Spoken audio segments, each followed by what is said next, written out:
from American University in Sharjah. And we have Dr. Thaer, Assistant Professor, College of Education, American University in the Emirates. And we have Dr. Wael, Assistant Professor, Visiting Assistant Professor, College of Education, and like a psychologist. Okay, so we are honored to have everyone here. As we all know, we are facing a global crisis, the COVID-19, and according to that situation, health organizations around the world implemented safety measurements.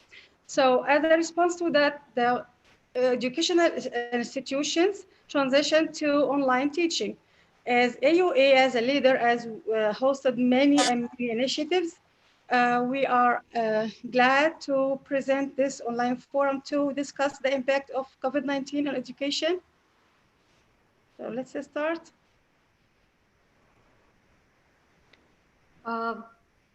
Thank you, Dr. Nehla. You're welcome, Professor.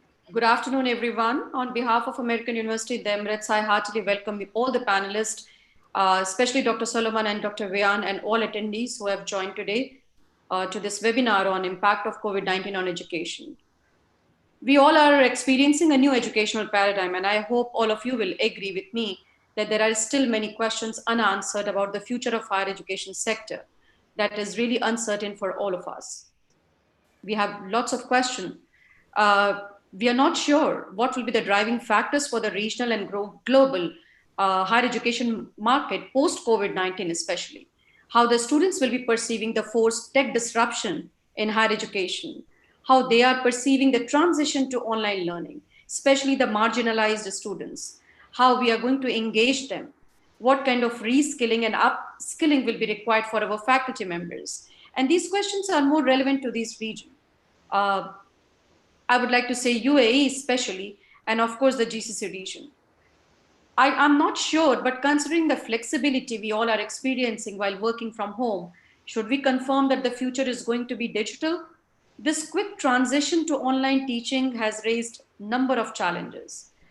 At the same time, I'm looking at the positive side, and I strongly believe that the pandemic COVID-19 has compelled the academic fraternity to explore some new ways of teaching and learning, including ensuring the thoroughness, the precision during remote teaching. This challenging time, I can see, has also taught us to deal with some kind of emotional, physical, emotional difficulties, especially considering that over 1.5 billion students in more than 160 countries are out of their regular boundaries of institution, as it has been estimated by UNESCO. I'm certain that the panelists will not only be discussing the dramatic and transformative impact of COVID-19, but they will also assist us in exploring some workable solutions for remote teaching and learning, and they will share their experience at AUS and also at British University. On this note, I look forward to very productive discussion. Thank you, Dr. Nehla, once again for inviting me. Thank you, Professor. Professor William. Yes, thank you. My name is William Cornwall. I'm Dean for the College of Education here at the American University in the Emirates. I'd like to welcome all of our guests, our panelists. We're so grateful that you're here to talk about this very important topic.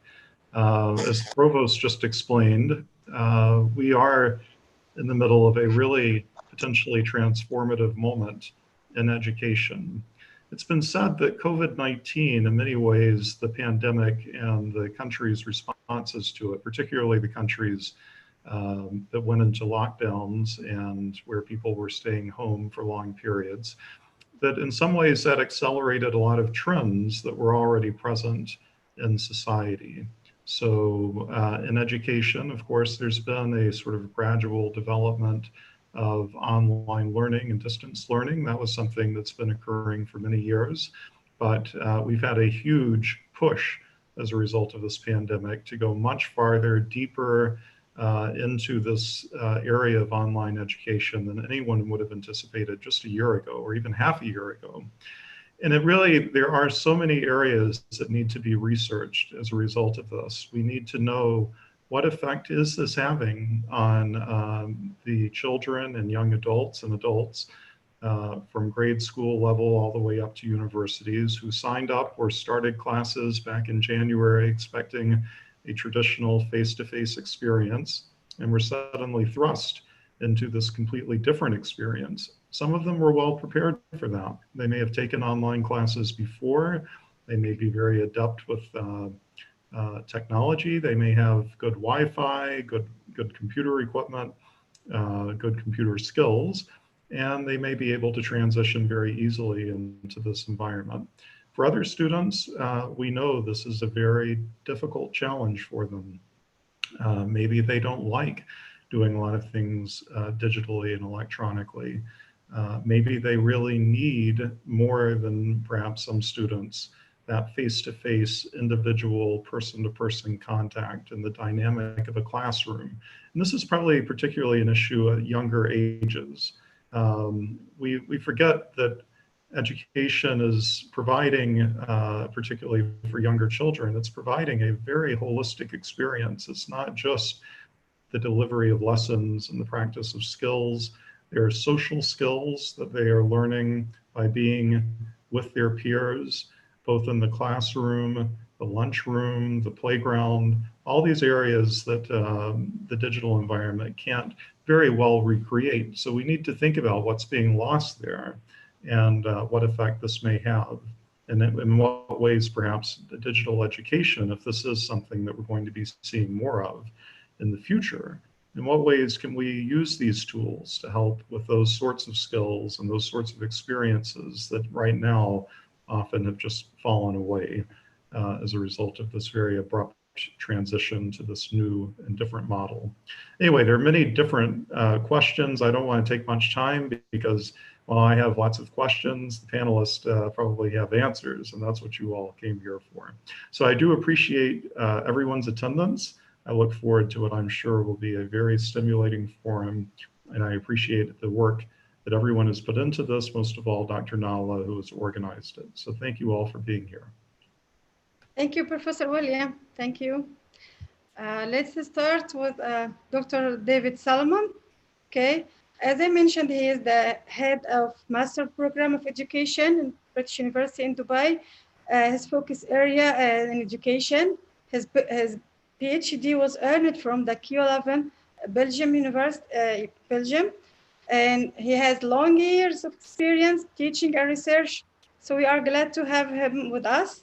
So please, our audience, after he finishes his talk, you feel free to ask him any related questions. Thanks, Dr. Nakula, for this introduction. Let me share my PowerPoint. I think the host has to enable me to share the slides. Is it possible that I am allowed to share? Yes. Allowed, Doctor, you can. Yes, I think, 1 second, let me share again. Oh, yes, great, okay. Good. Is it available now? No. Share again. Can you see it? Yes. Yes. All right, great. Good evening, everyone. I'm happy to be part of this interesting forum. Thanks to the organizers to invite me. It's been a long time I've been in touch with Dr. Nakula to collaborate with the American University in the Emirates. And this is the right time to bring some possibility with that collaboration. Indeed, it's my pleasure and honor to be part of this interesting forum. However, addressing the impact of COVID-19 on education is rather a challenging task to manage in 20 minutes time or 15 minutes time that I'm going to speak in the next few minutes.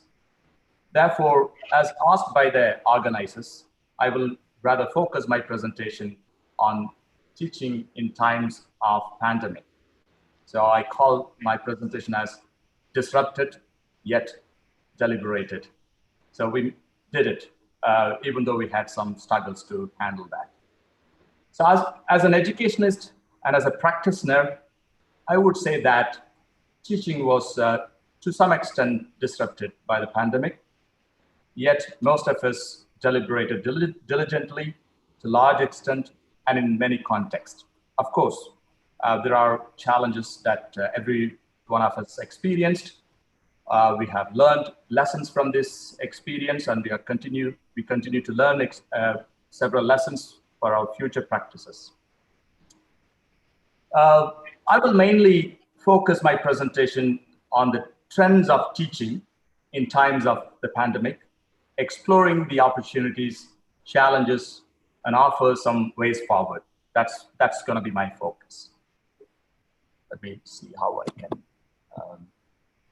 help. Okay, great. Let me start by presenting the trends in teaching due to the pandemic. Right? What trends have evolved or changed during this time of the crisis? The big shift we have seen in teaching in recent times is the tech trend, a shift in the use of technology, which otherwise I call the pandemic shift. Instead of calling it a paradigm shift, I call it a pandemic shift, or the Zoom effect. We're all Zooming, right? We talk to each other in Zoom. So that's the effect that we have experienced. In one of my other research that I carried out recently, I explored students' perspectives on the transformation of teaching and learning in tertiary education. Majority of the respondents in that study indicated that the tech shift in teaching has been occurring for quite some time. It's not new. What we witness now is the acceleration of it, the speed in which it has actually gone wide around the world.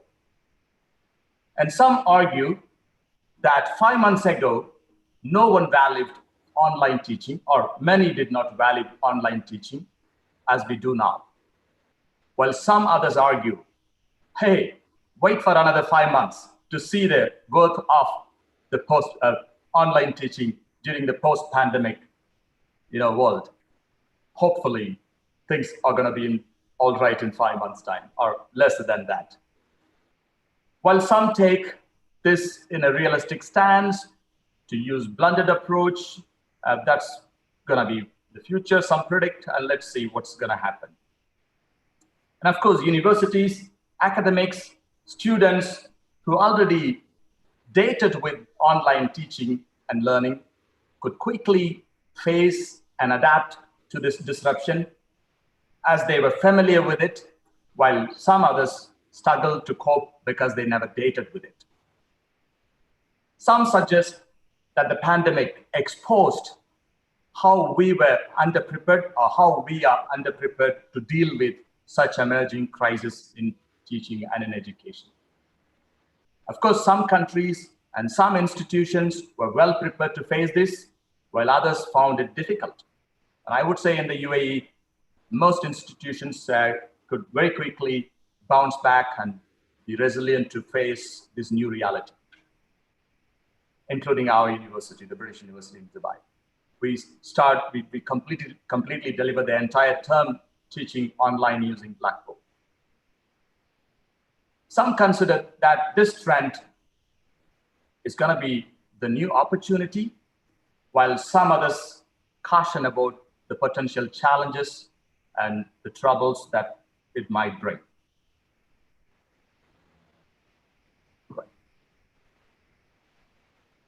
In one way, I would say that this disruption in teaching caused by the pandemic is a blessing in disguise, as it literally forced all of us to act quickly and embrace the alternatives. Of course, when there are not many choices, it's easy to choose. We were in such situation, so we could just choose the online teaching. Given this, many institutions and individuals embraced online teaching in short time. If there was no pandemic, we would still not be able to deal with this online teaching reality. So that's the blessing in disguise, I mean. So certainly this disruption has actually put this interesting challenge for us to deal with it. Another interesting positive effect of this disruption is that many of us have become very kind and compassionate towards others, because we all are in this reality. So we learn to be more caring and compassionate towards others as we needed ourselves this. It is good to see even the bossy teachers to be friendly to students and the demanding students to be nice to the instructors. So that's a shift. Good to see. It's good to see teachers being kinder to students, and parents and students are very understandable to teachers, much better than before. I could see that in my practice currently. Other privileges include that we could overcome the distance. We don't have to drive far to work, and we can stay back at our home with our own comfortable ends to sit and learn, teach. These are some of the privileges that we enjoy during this time through online teaching and learning. I would say that technology has much evolved, advanced than ever before. It is very user-friendly, and it is not impossible any longer to deal with it as we used to have struggle in the past. It is important to understand that technology is not everything for pedagogic practices, but a tech-able teacher is much sought after, especially at this time, which is a reality that we need to understand.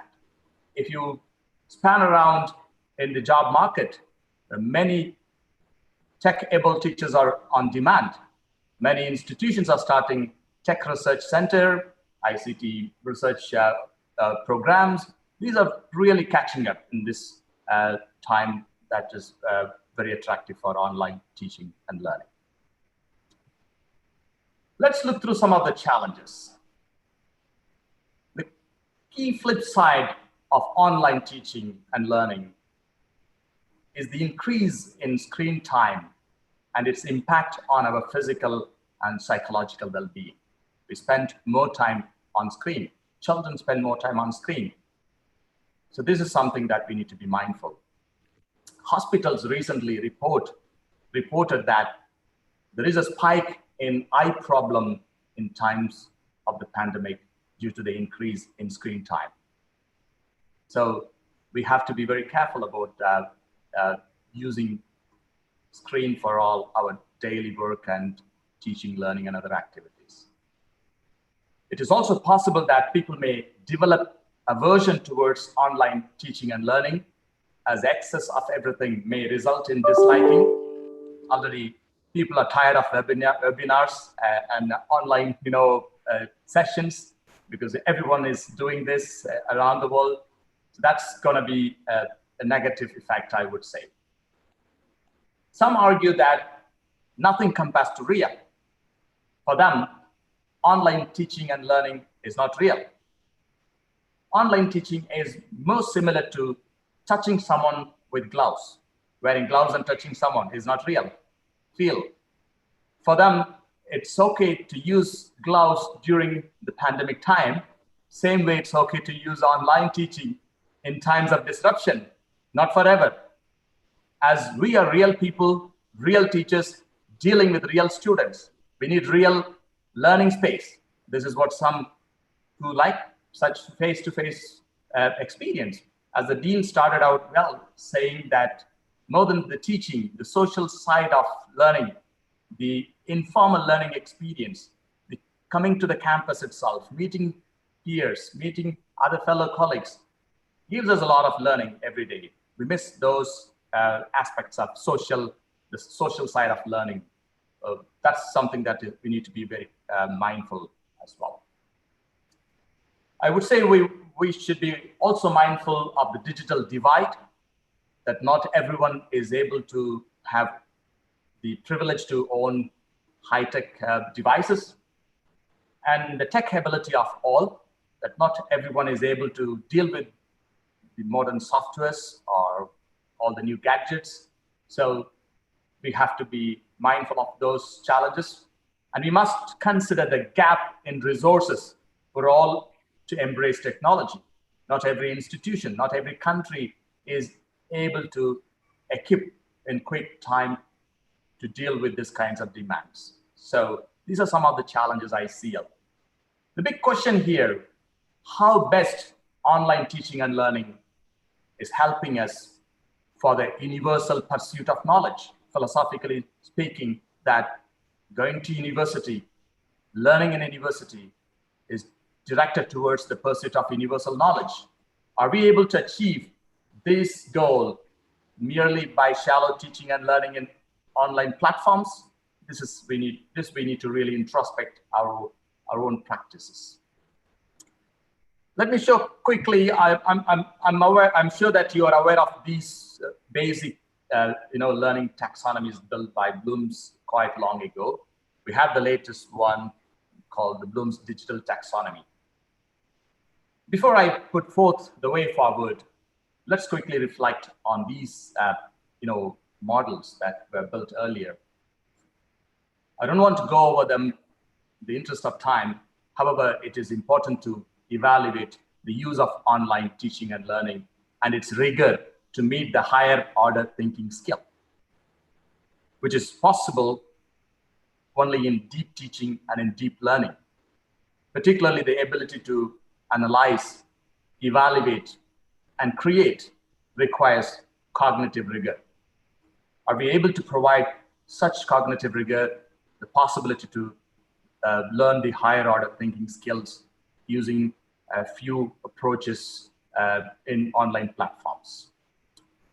It's not clear, therefore, how best online teaching and learning could help us with deep learning and deep teaching.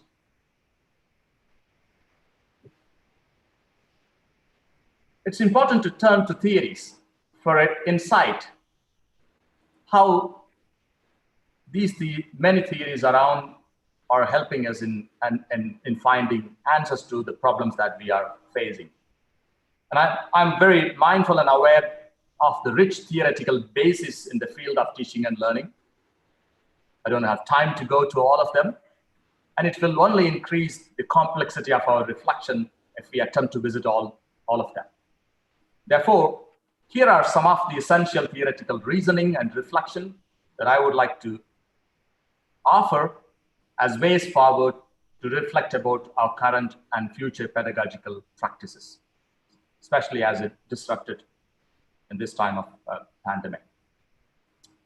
Richard Feldman, one of the contemporary American philosophers' notion called the epistemic obligation is worth revisiting in times of pandemic teaching.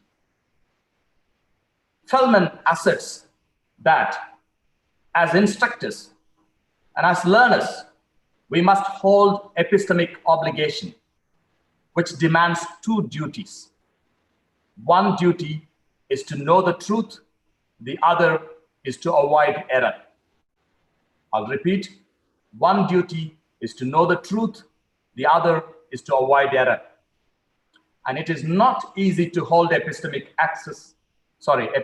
obligation in shallow teaching and peripheral learning.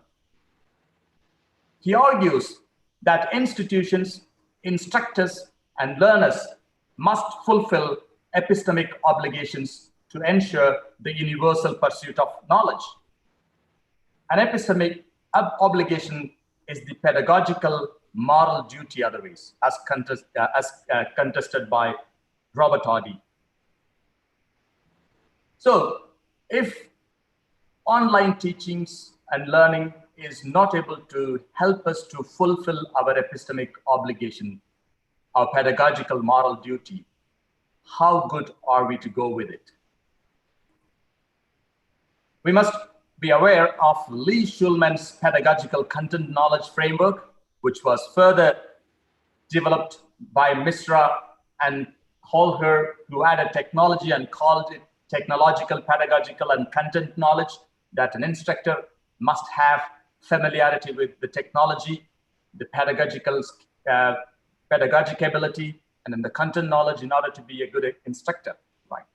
And I would like to further include moral and empathic dimensions in order to make it more appealing, especially during this time of disruption. And I call it MedPAC, including moral, empathic, technological, pedagogical, and content knowledge, as we need to fulfill the moral duty as instructors and institutions, and we have to be empathic and kind towards learners who might have challenges to deal with technological issues. So this is something that we can think to further develop as MEDPAC framework. And another interesting work of Hert Biesta, one of my colleagues from the previous research network, has written an interesting article that comes timely exactly at this time of disruption that focuses on the 3 gifts of teaching. Biesta talks about 3 interesting gifts of teaching. Teaching is not a profession, it's a mission. And we are blessed with these 3 interesting gifts, which we are passing to the learners. For him, the first gift is being given what you did not ask for, which he calls as epistemic qualification, in which teacher's duty is to deliver beyond expectations of the learner. So I'm not just delivering what I'm asked to. I need to fulfill my epistemic duties, and I need to fulfill my epistemic obligation, which is possible only when I am able to have this epistemic qualification to go beyond what is asked for. The second gift is double truth giving. How many of us actually have time to do that? This is a big question. And this Biesta calls as intellectual socialization, in which the teacher fulfills epistemic duty. Because in dealing with the double truth giving, the instructor would go beyond the norms, would go beyond the status quo, would go beyond the boundaries to negotiate, to discuss the ideas with the learners and collectively construct knowledge together. The third gift Biesta calls as being given yourself, which he calls as the pedagogical subjectification. Here the teacher transcends himself or herself to the needs of the students. More a servant leadership approach. How best are we able to cherish these gifts using online teaching learning, considering the challenges for deep pedagogical engagement in online teaching and learning? I further would like us to reflect on the need for instructional leadership by both instructors and institutions in leading the use of appropriate and authentic curriculum, pedagogic practices, and assessment techniques. Instructional leaders play a pivotal role in leading instructors, instructions, learners, and learning. Let me now look for the way forward, exploring the trends, theories, opportunities, and challenges eventually lead us to foresee the ways forward. My sense is that the trend of online teaching and learning will possibly continue, maybe partially, even when the pandemic is gone. Whether we like it or not, this is going to stay there for a long time, or even forever, and be sophisticated and be shaped to make it more user-friendly, fixing all the comments and critics that we talk about. Maybe it will grow better. And it's up to us to use this meaningfully for our own benefit, but not as our burden. Some argue that the online teaching and learning is the new normal, right? We talk about the notion, the new normal now. While some others argue the other ways, assuming normal as neither bad nor as ideal ground and state of mind, and assuming chaos has always been around and be part of the normal. There has never been a perfect old normal, or there will never be a perfect new normal. Therefore, in my sense, a new normal will evolve in the post-pandemic world. eventually blended learning possibly be accepted as a common practice. And that could be a reality that we all have to undergo our experience in the future. And of course, this comes not as an easy way. We need to, of course, do a lot of sacrifice. We need to be diligently manage screen time. We need to manage digital divide. We need to be tech-able and tech-resourced. And other challenges have to be managed and tackled in order to carry this online teaching and learning beyond. An important skill needed for this is the social tech engagement that will help effective and meaningful interactions between people using technology. If that is not achieved, there will be a tech barrier that would stop us with less interactions. I'm not here to discuss on who benefits from the emergence of online teaching and learning, not leaving behind the arguments that a few tech giants' profits has gone high in this time of disruption. And this situation, should this be seen as disaster profiting?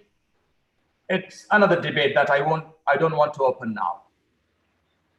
But it's important to question those. Teaching, for me, is central to universities' existence. And therefore, universities' must find better ways to strengthen and sustain quality teaching. Supporting instructors, students, and supporting one another is very important in this time of disruption to overcome any challenges in practicing teaching and learning in our daily life. The UAE suggests, if we really drive around in Dubai Road, we see everywhere a beautiful slogan saying, "We are all responsible." That's an interesting suggestion from the country here. Same way, we are all responsible for the teaching learning practices during this time or any other time.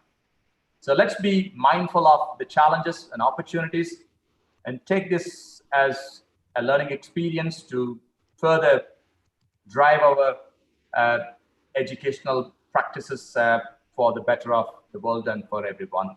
Thank you. Thank you so much. Thank you, Dr. Solomon. There is a question for you from Dr. Ahmed Khamis. Our dear audience, please, if you have any questions, concerns, feel free to ask Dr. Solomon.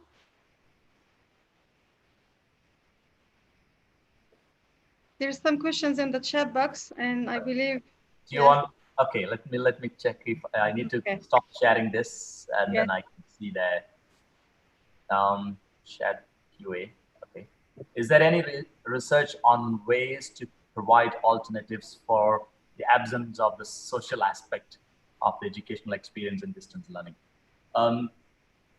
I can't think of any at the moment, but I'm sure this has been addressed already by several research. I think this is an interesting research we all have to carry out, certainly to deal with these social aspects. That's very important for us.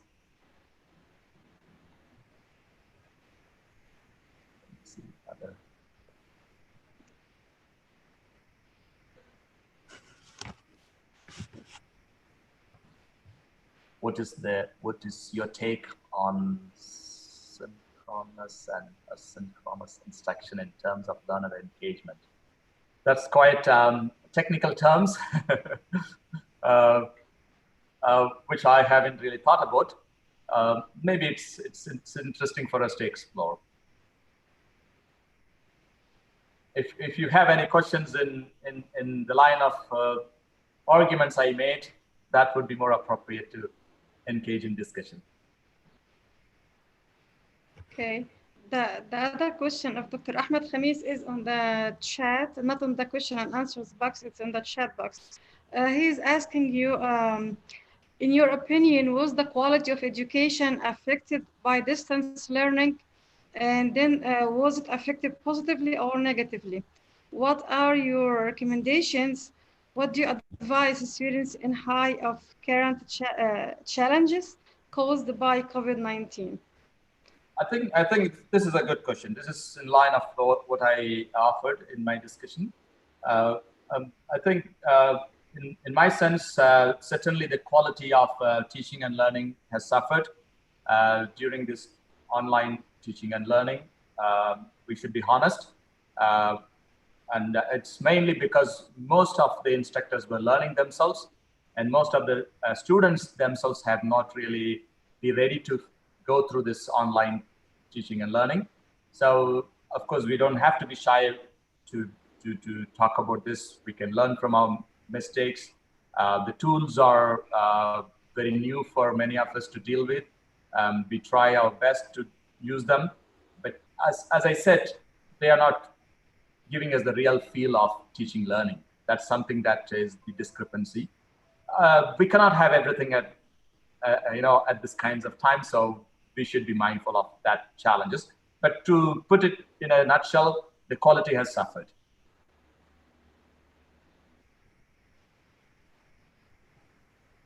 Yeah, we have one asking if is it possible if you can get the PowerPoint.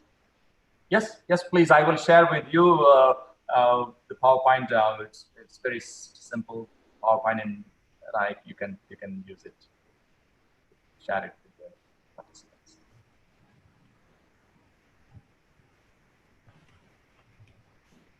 Okay. Professor Solomon? Yes. Professor Solomon? Yes, Professor. Yes. Thank you. This is William Cornwall, Dean for College of Education. I was just wondering what your thoughts are about how the effects might be different for higher education versus for children, for instance, who have had to also move into the online teaching environment. Yes, I think I think in my experience, I have little children who are learning from home, using the online platform. I taught postgraduate learners, and children seems to be much quick to adapt to this compared to adult learners. Of course, the young generation is very much they are tech able compared to the adult learners. So in this regard, I wouldn't doubt the ability of the undergrad students who are more or less in the age group of 18 to 25 to 26. So they are, the millennials who are really gifted with this tech ability. But certainly the adult learners do have challenges in dealing with this technology. But some schools have been very quick to provide a better technology to children, and they offered good instruction to parents to help children to learn. Mainly the challenges were with parents who did not know how to really deal with this technology compared to the children who could really quickly pick that. Thank you so much. Thank you. Fine. Any questions, any concerns? Feel free to ask Dr. Salman. Well, I will continue to enjoy watching the rest of the panelists' presentation. So let's continue our reflections, and it's a beautiful forum. Again, thanks for inviting me. Thank you. Dr. Vian. Now we are glad to start with Dr. Vian. Dr. Vian has PhD in computer-aided learning and construction from UK. So she'll provide a valuable talk about education, online teaching and education.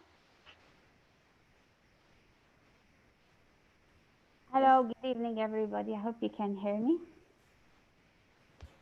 Yes, we can hear you fine. Okay. So thank you very much for inviting me. I am honored to be joining you here on this virtual environment. Today I'll be talking about how we can, as institutions, combat COVID-19 behind closed doors.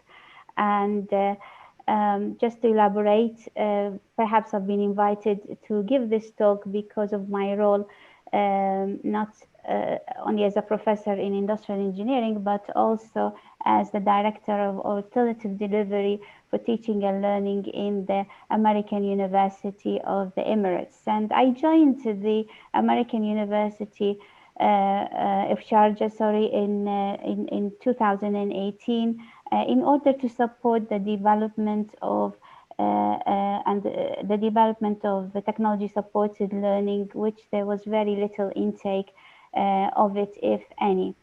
So today I hope to talk about a little bit, introduce AUS, the American University of Sharjah, our initiatives and practices before COVID-19, our online migration experience, the lessons we learned based on this, and based on student surveys and some interviews we conducted with the faculty. So to give you a little bit of a background about our university, we have 3 colleges. One of them is the College of Engineering, in addition to the School of Business and Administration. I belong to the College of Engineering, which has 6 departments, and I am currently based in the Department of Industrial Engineering.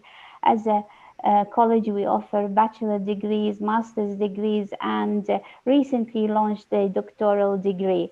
Our students come from different walks of life and nationalities, mainly from the Middle East, but as a College of Engineering, we have the largest intake of students, of undergraduate students in the university. We got about 2,100 students, and we have a humble intake of graduate students, master students, over 200, and we're picking up with the recruitment of PhD students, and we currently have 19.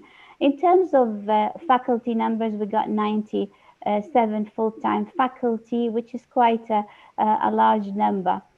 We were very privileged to have moved into our engineering and science building, which is high-tech building, and that was in last September. It was opened by His Highness Sheikh Sultan bin Mohammed Al Qasimi, the ruler of Sharjah and the president of the American University of Sharjah.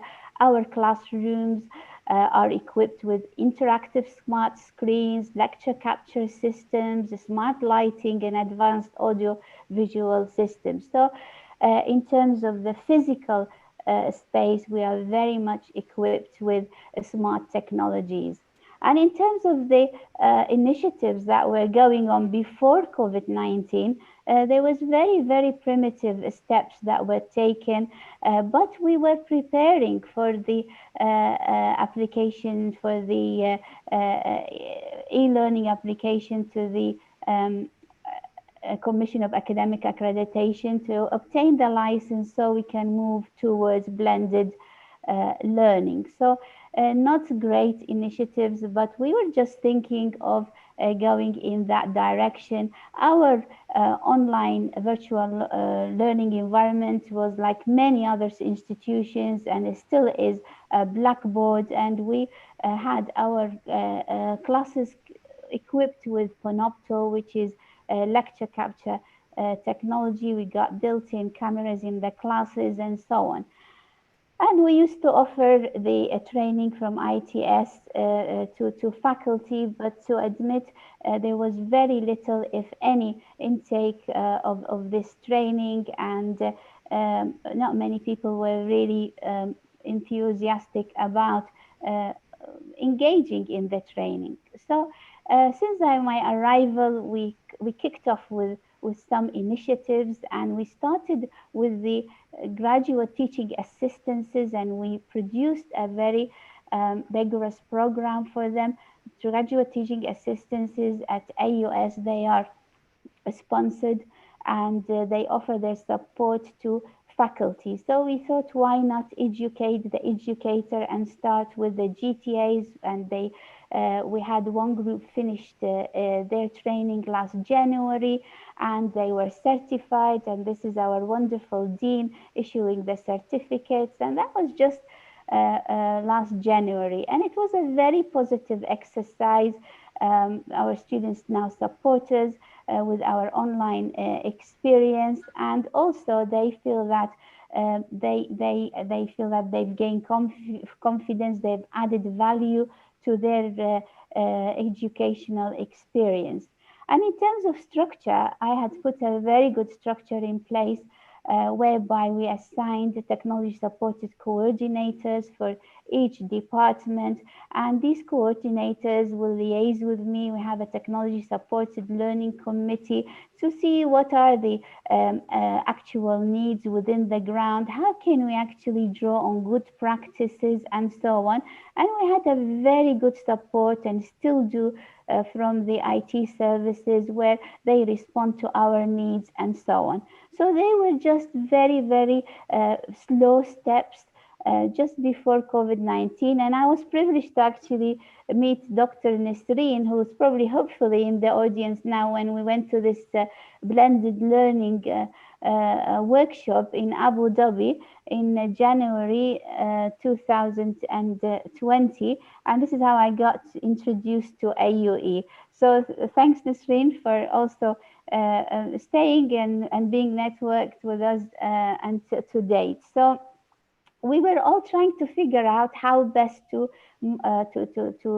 move online and use these blended learning technologies, and what would be the best way to do that. So suddenly we didn't expect that 2nd of March, there was an announcement that everybody had to engage in training, and we did that extremely successfully at AUS, because everybody had to engage in training. We were all equipped within 48 hours with headsets and webcams, and all the coordinators within each department started to support their colleagues, and we had our virtual offices set up. So we never really stopped teaching. We continued, and within 3 days we were I can honestly say we were very equipped and ready for the students. On the 6th of March, the students, it was another announcement, students have to stay at home and everybody has to deliver online. And by the 19th of March, we were all working from home.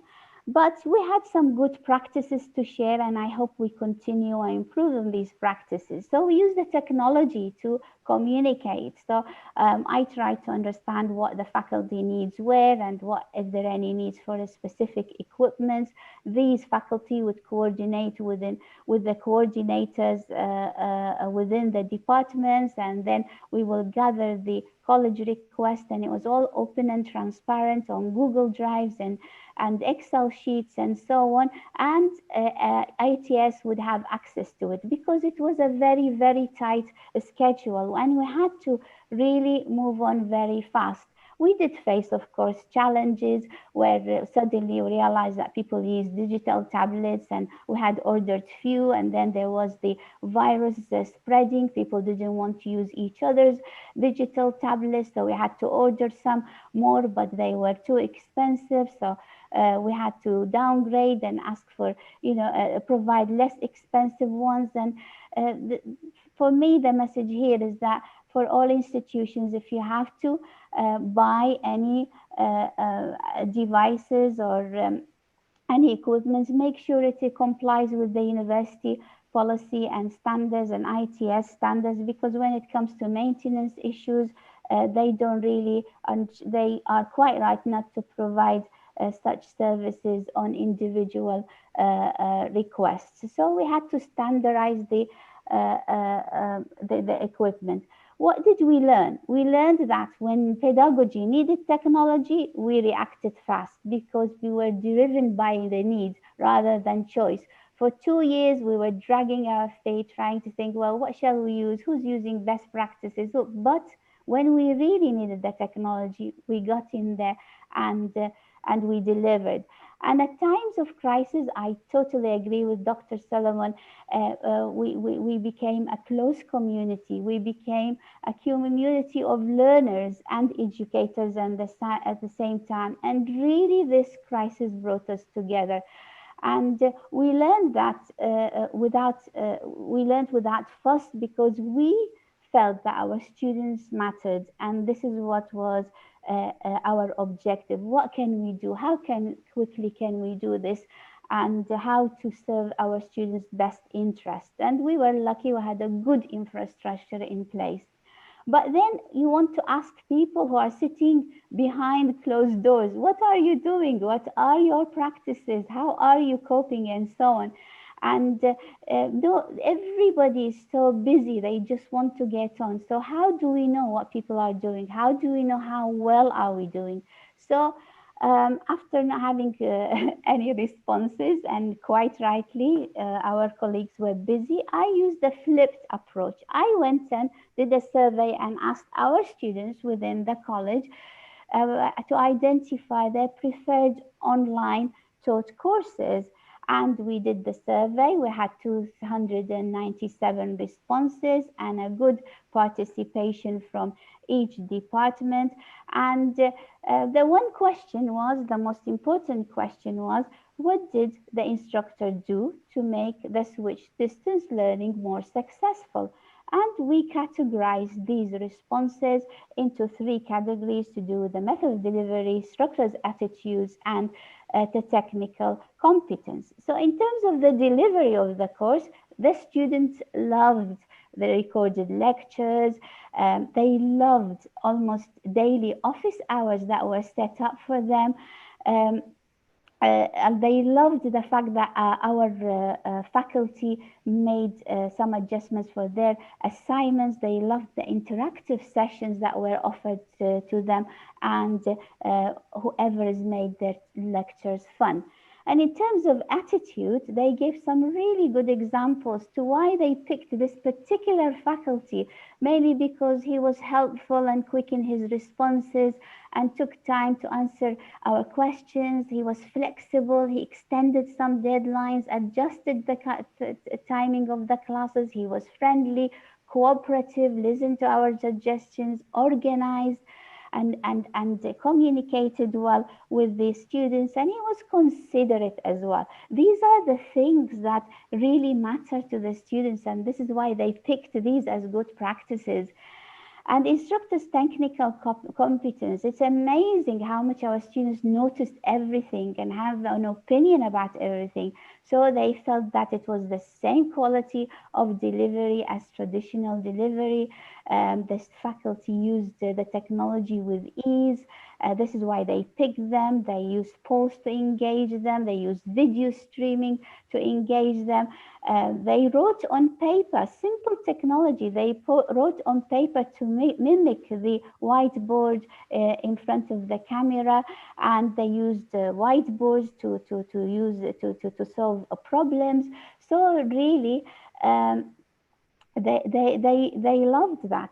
So these are talking about opinions of 297 students. Then we went to the faculty themselves, because we told them, congratulations, you are one of the top 3 faculty within your department that have been identified by students that you have delivered an excellent tool method of teaching. Can you please tell us what have you done? And this way, I got all the faculty on board. We selected the top 3 from each department. We identified 21 faculty, because 3 times 6 and plus, they were the good practices, the faculty with good practices. So far, we've analyzed 12 interviews, and there are ongoing interviews that are going on. So for the benefit of today's exercise, upon reflection, faculty felt some of them were happy. They felt that this mode of delivery provides a more flexible and convenient platform for students and faculty. They also felt that technology-supported learning can be the seed for blended learning approaches, and it will open doors to many opportunities and could even open doors for future summer courses to be online. I'm just reading some of the positive things they have said. And also in terms of their class experience, they felt it was less noisy and less distraction to have these delivered their lectures delivered online. The online office hours were fabulous, and they wanted to continue with these even when they go back to the university. And having online components is an important part of any course because technology does help. Some of them use the virtual labs, which is a discussion for another day, because we are moving forward with these. Some were not so happy. Some said, well, in mode of delivery, this technology-supported learning is making the best of a difficult situation, so a little bit negative, so they'd rather not use it. And undergraduate students may miss out on the entire university experience, which is quite true to some extent. And in terms of class experience, the large classes were not didn't cope very well, but they felt that the online learning was more suitable for smaller classes. And in terms of exams, really, they should be on campus rather than online to avoid teaching. So these were very interesting reflections, and they gave us some tips and advice, which I loved analyzing in terms of the teaching delivery and online practices, and in terms of the technology enablers and the tools. So small tips that, you know, although we all engaged in online delivery, but we miss out on some points that are important. So they felt that sharing the camera is an important thing to do, because the students will seem to be more involved when that's done. So we should really encourage that, turning on our cameras as well as the students, and prepare them for that when it's needed. Stay online after every lecture for a few minutes. Times and times I've not used the camera, to be quite honest, and I've just said, bye students, I'm going, and I turn off. No, that hanging around is important to them. Log in early, stay behind, see what are their concerns. A lot of students do that after class in real life. So these are really good tips that we should follow. Gather feedback from the students. It is very, very important. This is what the students like, and this is what the faculty were promoting. And this is one example that I did with my students. I used mobile apps, App Everywhere, and I assessed the students' experience about the online teaching. How was your experience so far? You can see the positive results from there. In your own words, how will you explain distance learning? And you see the word gloves saying it's great. And then what can we do more to improve your experience? Listening to them, acting on their feedback, it is extremely important. Get organized and be prepared. My colleagues recommended that don't go for quantity, go for quality. Focus on some good products, and make sure you master the tools you are using, and make sure you ask ITS or IT services for extra techniques and tools and training that you need. And also don't work on your own. I think it was more fun for us because we would pick the phone and say, hello, so-and-so, how do you do this? How do you design this assignment? Are you finding the same difficulties?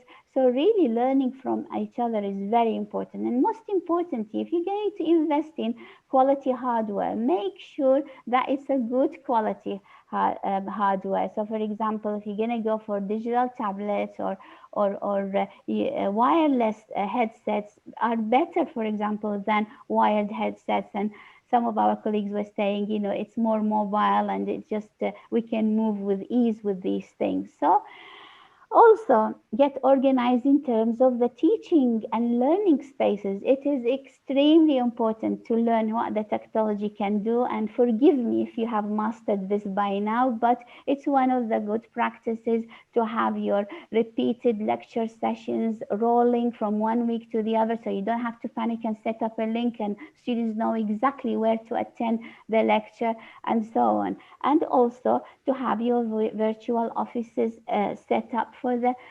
students. And one of the helpful advice was make sure that you offer them regular virtual office hours and to be punctual when you turn up. Other things that one of my good practices that I have applied, to be quite honest, is I allowed students learning spaces. Students worked in groups in my course. They needed to interact. They needed to practice their presentations and so on. So they felt they had ownership of that social place and space that belonged to them. And Collaborate is very clever in setting up these so that students don't interfere in each other's spaces and so on. So really, these are all good practices we should consider. And in terms of the technology enablers, the polls were really, really popular with the students. Pop-up quizzes were very popular to attract students' attention.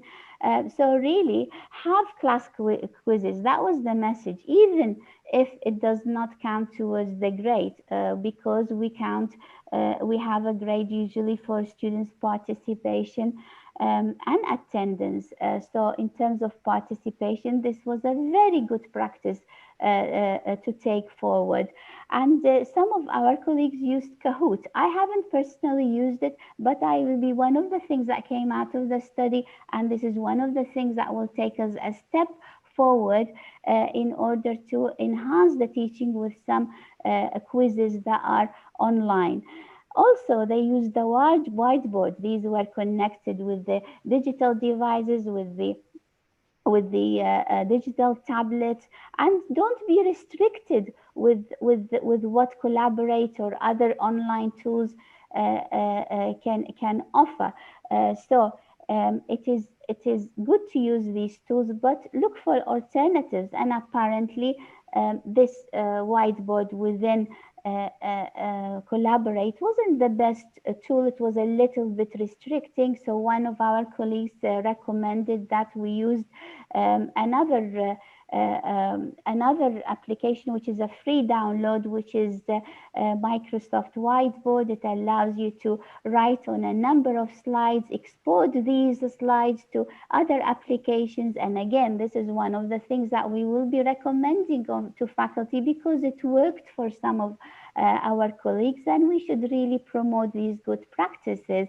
In class breakout sessions sometimes work brilliantly, and it depends on what you want to do, how you want to do this, but to take students out of the classroom session and put them into isolated rooms where they can interact and so on was also good practice. But for me particularly, it worked brilliantly when a student had a technical problem and I had some support online to take that student out of the classroom, deal with their issues in the breakout session, and then bring them back into the session. That was a brilliant way of not feeling distracted and distracting everybody.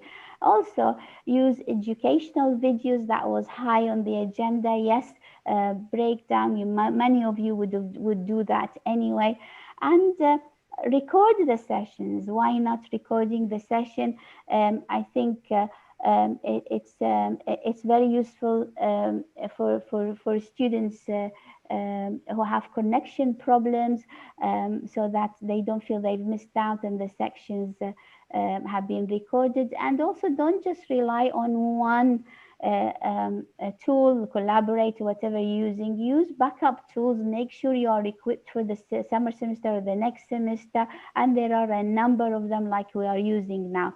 I was brilliantly fascinated by the participation on Collaborate, and that really helped me with monitoring the attendance. I had 100% attendance and all on time for every course. And that's simply because I gave the students a warning. I said to them, if you turn up late, you will be penalized, and it's all recorded there, and the report is generated. So that was really, really great.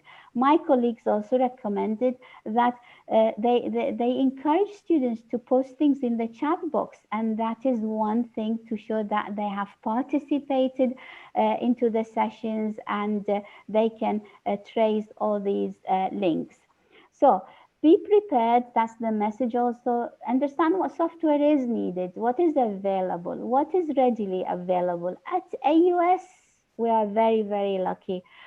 We have many tools that allow students to have remote access. I didn't know that the softwares I use, for example, Microsoft Project and so on, all can be readily downloaded. It's all there. Because before we were slightly lazy, or can we say we had excellent IT support that whenever we needed something downloaded, they'll come running to our offices and they would download it for us. And it never really occurred to many of us that we had all these tools online. These are very important for remote access, and these are examples of some of the tools we have. I will be coming towards the end of my talk, and we'll be talking about the assessment with some helpful tips. I loved these tips, and I know I've gone a bit over time, but I felt it's for the benefit of everybody that when we design assessments, the message was don't design exams under the assumption that students will try to cheat. Assume students will behave fairly and professionally. Making exams harder is unfair to students who would not cheat. I think these were great tips. And be sympathetic towards the students. And there are things that our faculty did to control the dishonesty in the academic practices, either randomizing the questions or stopping backtracking, or giving them, even asking them to orally recite the code of integrity that they will not cheat. Some use iLearn instead of the responders software, and there were many questions that were raised by the students. I've extracted these, I've analyzed them, and these were the most popular questions that they have answers provided. You can look at these later when I pass you the slides. But what if I lose my internet connection? What happens if I am flagged but did not do anything wrong? So the answer that was very interesting, that you will be, if you are flagged and you've not done anything wrong, we will consider an oral examination to make sure that everything is okay. So there were some really good practices. Others have turned their midterm exams, they turn them into assignment tasks. They mainly ask for paper submissions, and they practiced and learned how to use rubrics on iLearn to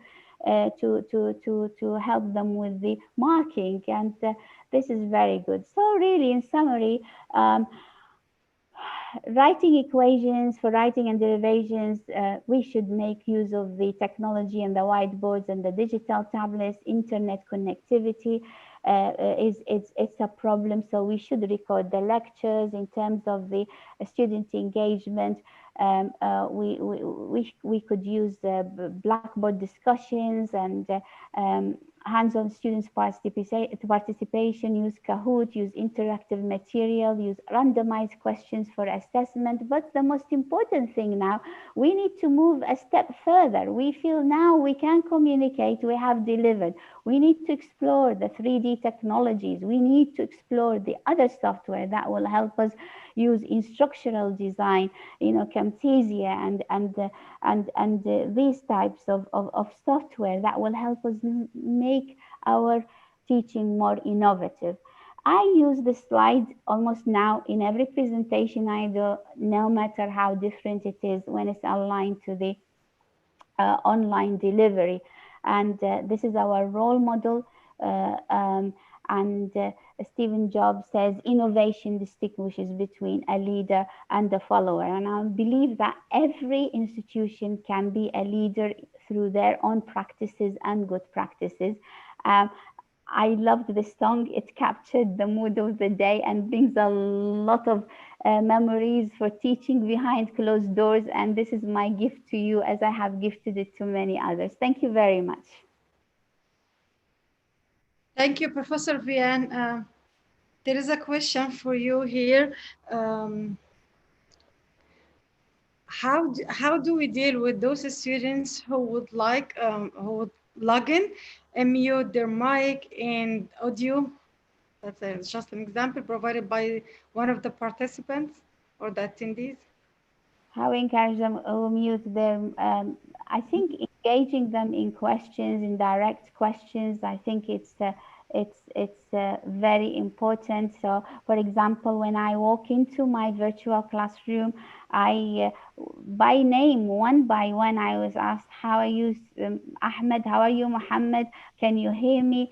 Is the mic working?" And then I give them support and so on, because I do tell them that you could be asked a question anytime. I need to make sure that you are all there and so on. So if you decide in your head that you're going to be interacting with them, engaging them, they are prepared to respond to your questions, then they really should be having their mics on. And also many examples I can give. For example, when we do students' presentations, some students, they need to assess these presentations and criticize their fellow students, and then they have to turn their mic on and speak to make sure they are engaged. So always give them a bit of a task somewhere, somehow. Be creative in order to force them to talk and to warn them that there is a mark for attendance and participation. Okay, and there are more two questions in the question and answer area. The first one is, do you think the distance learning will be continue till next year, 2021? This is that's my prediction. I really don't know. I think the mother of all universities is Cambridge University, and all I've read in the news is that they are going online next year. So they kind of, in many ways, they lead the agenda, and I'm sure our institutions, all the authorities, everybody will make sure that we are safe, and this is the most important thing, and that our students are safe, and no matter what happens, we will be prepared. Okay, and the second question, what do you recommend or prefer, continue the distance learning or stop it? Personally, I feel that the technology is a great support to pedagogy. Really, just to go back to this passive mode of delivery, it's going to be very boring. We've experimented with the tools.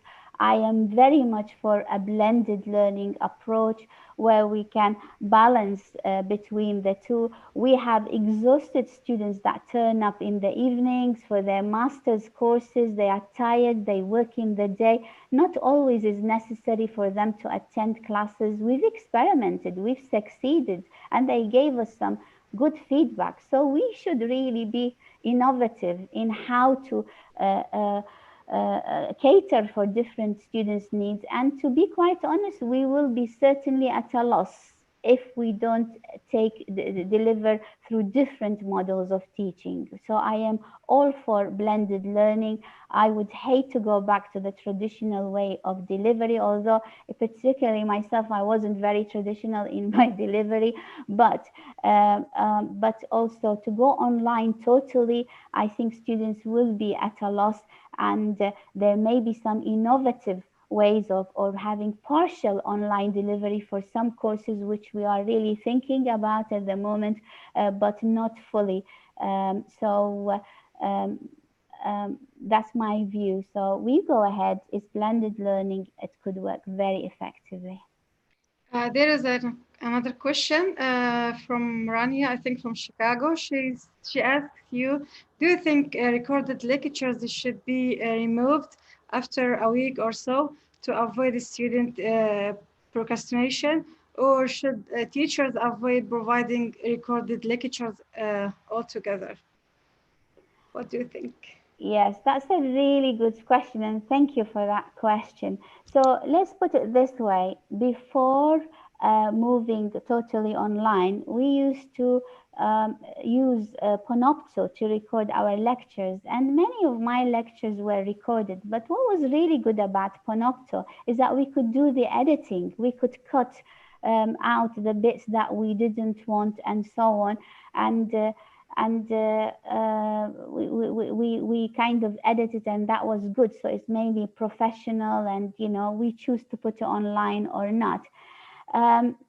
Now there are no ethical. What's really missing at the moment is the code of ethics. The online delivery. What are the do's? What are the don'ts? So on one occasion, one student made a funny comment about another student, and we were recording the lecture, and it needed to be going online. Because Collaborate doesn't really allow me that editing right, or I don't really know how to do it at the moment, I didn't post the lecture online. I chose not to. But if I think students could benefit from the recorded lectures. I think if we are very focused and master our tools so that there is no interruption in the delivery and so on, I honestly see great value in posting the lectures online. It is still a choice. It's not a must. And I hope that many people would be going in that direction to provide that benefit to the students. There is a disadvantage to that, of course, that students, once they know the lecture is recorded, they could just go off a tangent, and they feel that, oh, it's recorded. Like as educators now, we have so many webinars, we say, oh, it's recorded, we will attend it later. So the students could be in the same mode as well. So I'd like to think on reflection is we deliver to the best of our abilities. We brush up on our tools and skills. We do our best to deliver a good product to the students. And if it's good enough for them to have it online, and it's good enough as a recording that they can benefit from, we should do that. Another question from Khalid. He's asking, how can the distance learning achieve the courses effectively? Okay, that's a really good, you are talking about full distance learning. So with distance learning, we should not really think about the distance learning as a mode. We should talk about or focus on the experiential learning model. So experiential learning, it has different stages to achieve the full learning experience. So we give abstract concepts to the students, give them a time to reflect upon it. We then try to evaluate our learning or their learning, and then give them opportunity to apply. How we use this distance learning to really adopt that model, that is the art. So distance learning is distance learning, it's not good enough. But if you say we are going to add assessment because we want the students to at least formative assessment, because we want them to reflect on their experience, that's great. If we want them to apply certain concepts and we give them the tools that will help them apply these concepts, that is great. If we're going to produce and or help them engage in labs and virtual labs, so that they have the hands-on or similar to the hands-on experience to apply the concepts that they've learned, that's fine. So in terms of online delivery, I have been a director of a PhD program that ran for years and years, which was online. But what you integrate into that, it is extremely important. How you blend your exercises and so on to provide the full experience, it's great. I have also taught on online courses to support other universities, and they were very flat, to be quite honest. There was no soul in them. We didn't connect with the students. So make sure that when we have, as educators, look at the learning cycle, see how we can support every stage of the learning with the tools we have to engage the students and gain the learning outcomes that we need that map to students' learning styles. So it can work if it is delivered effectively. And this is what we need to focus on at the next stage. How do we reach them? How do we reach our students, bring them on board, and make sure we give them the full learning cycle? Any questions, concerns? I don't have any other questions here in the chat box or in the question and answers area. Okay, thank you so much for inviting me. Thank you for your wonderful questions, and thanks from my colleagues at AUS who have joined us, and everybody who has joined us and made the time. And I look forward to working with you more in the future. Thank you. Thanks, Professor Vian. Thank you. Thank you. Okay, now we are moving to our colleagues. We will start with Dr. Thaer. He will provide the talk in Arabic. Okay, to have a blend, okay, balance between English and Arabic. Dr. Thaer is an assistant professor at College of Education. His PhD was in Arabic linguistics from Damascus University, and he has significant publications. He published, he's the author of book, Arabic Communications. So we would like to start. Yes, Dr. Thaer.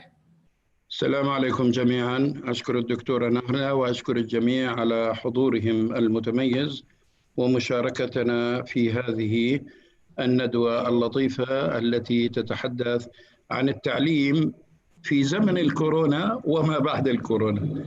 يعني التعليم في زمن الكورونا، كان هناك رواية للروائي الأمريكي اللاتيني ماركيز جابرييل غارسيا ماركيز اسمها الحب في زمن الكوليرا. الآن التعليم في زمن الكورونا. وسأختار للحديث عن نقطة واحدة لا غير، لاختصار الوقت وحتى أترك المجال لزميلي الدكتور وائل كي يتحدث أيضا بما لديه. فسأحاول أن أختصر قدر الإمكان. أولا سوف أتحدث بعجالة عن مصطلح التعليم المختلط. التعليم المختلط هو جزء من التعليم الإلكتروني. نحن نعلم أن التعليم الإلكتروني هو الذي يستخدم بشكل عام وسائط التعليم، وسائط المتعددة، التقنيات المتعددة لإيصال المعلومة إلى الطالب، وليس كما هو معهود. يعني لا أريد أن يتبادر كما يتبادر إلى ذهن بعض الأفراد أن التعليم الإلكتروني هو قطيعة مع التعليم المعهود النمطي الذي نعرفه. لا، هي المسألة بالنهاية التعليم هو إيصال الرسالة، توصيل المفاهيم، توصيل المهارات، توصيل المعلومات إلى الطلاب أيا كانت تلك الوسيلة، ابتداء من النقش على الحجر أيام الإنسان الأولي البدائي، ثم الانتقال تاريخيا إلى كل مراحل توصيل المعلومات، السبورة العادية والسبورة الضوئية والسبورة الذكية وخلاف ذلك، وصولا إلى التعليم الإلكتروني. ولكن الفلسفة الأولى أن التعليم هو إيصال المعلومات إلى المتعلمين. فلذلك هذا التعليم المختلط هو جزء من التعليم الإلكتروني. نحن نعلم، جميعكم يعلم، أن أنواع التعليم الإلكتروني متعددة، منها التعليم عن بعد، ومنها التعليم الإلكتروني، وكذلك التعليم المتزامن والتعليم غير المتزامن، والتعليم من خلال الموبايل والمحمول وما يشبه ذلك. فإذا المصطلح هنا التعليم المختلط هو الذي يدمج بين التعليم الإلكتروني أو التعليم عن بعد أو الوسائل الإلكترونية عبر النت، وبين المباني أو النمط المعهود. وهذا ما أريد التحدث عنه الآن.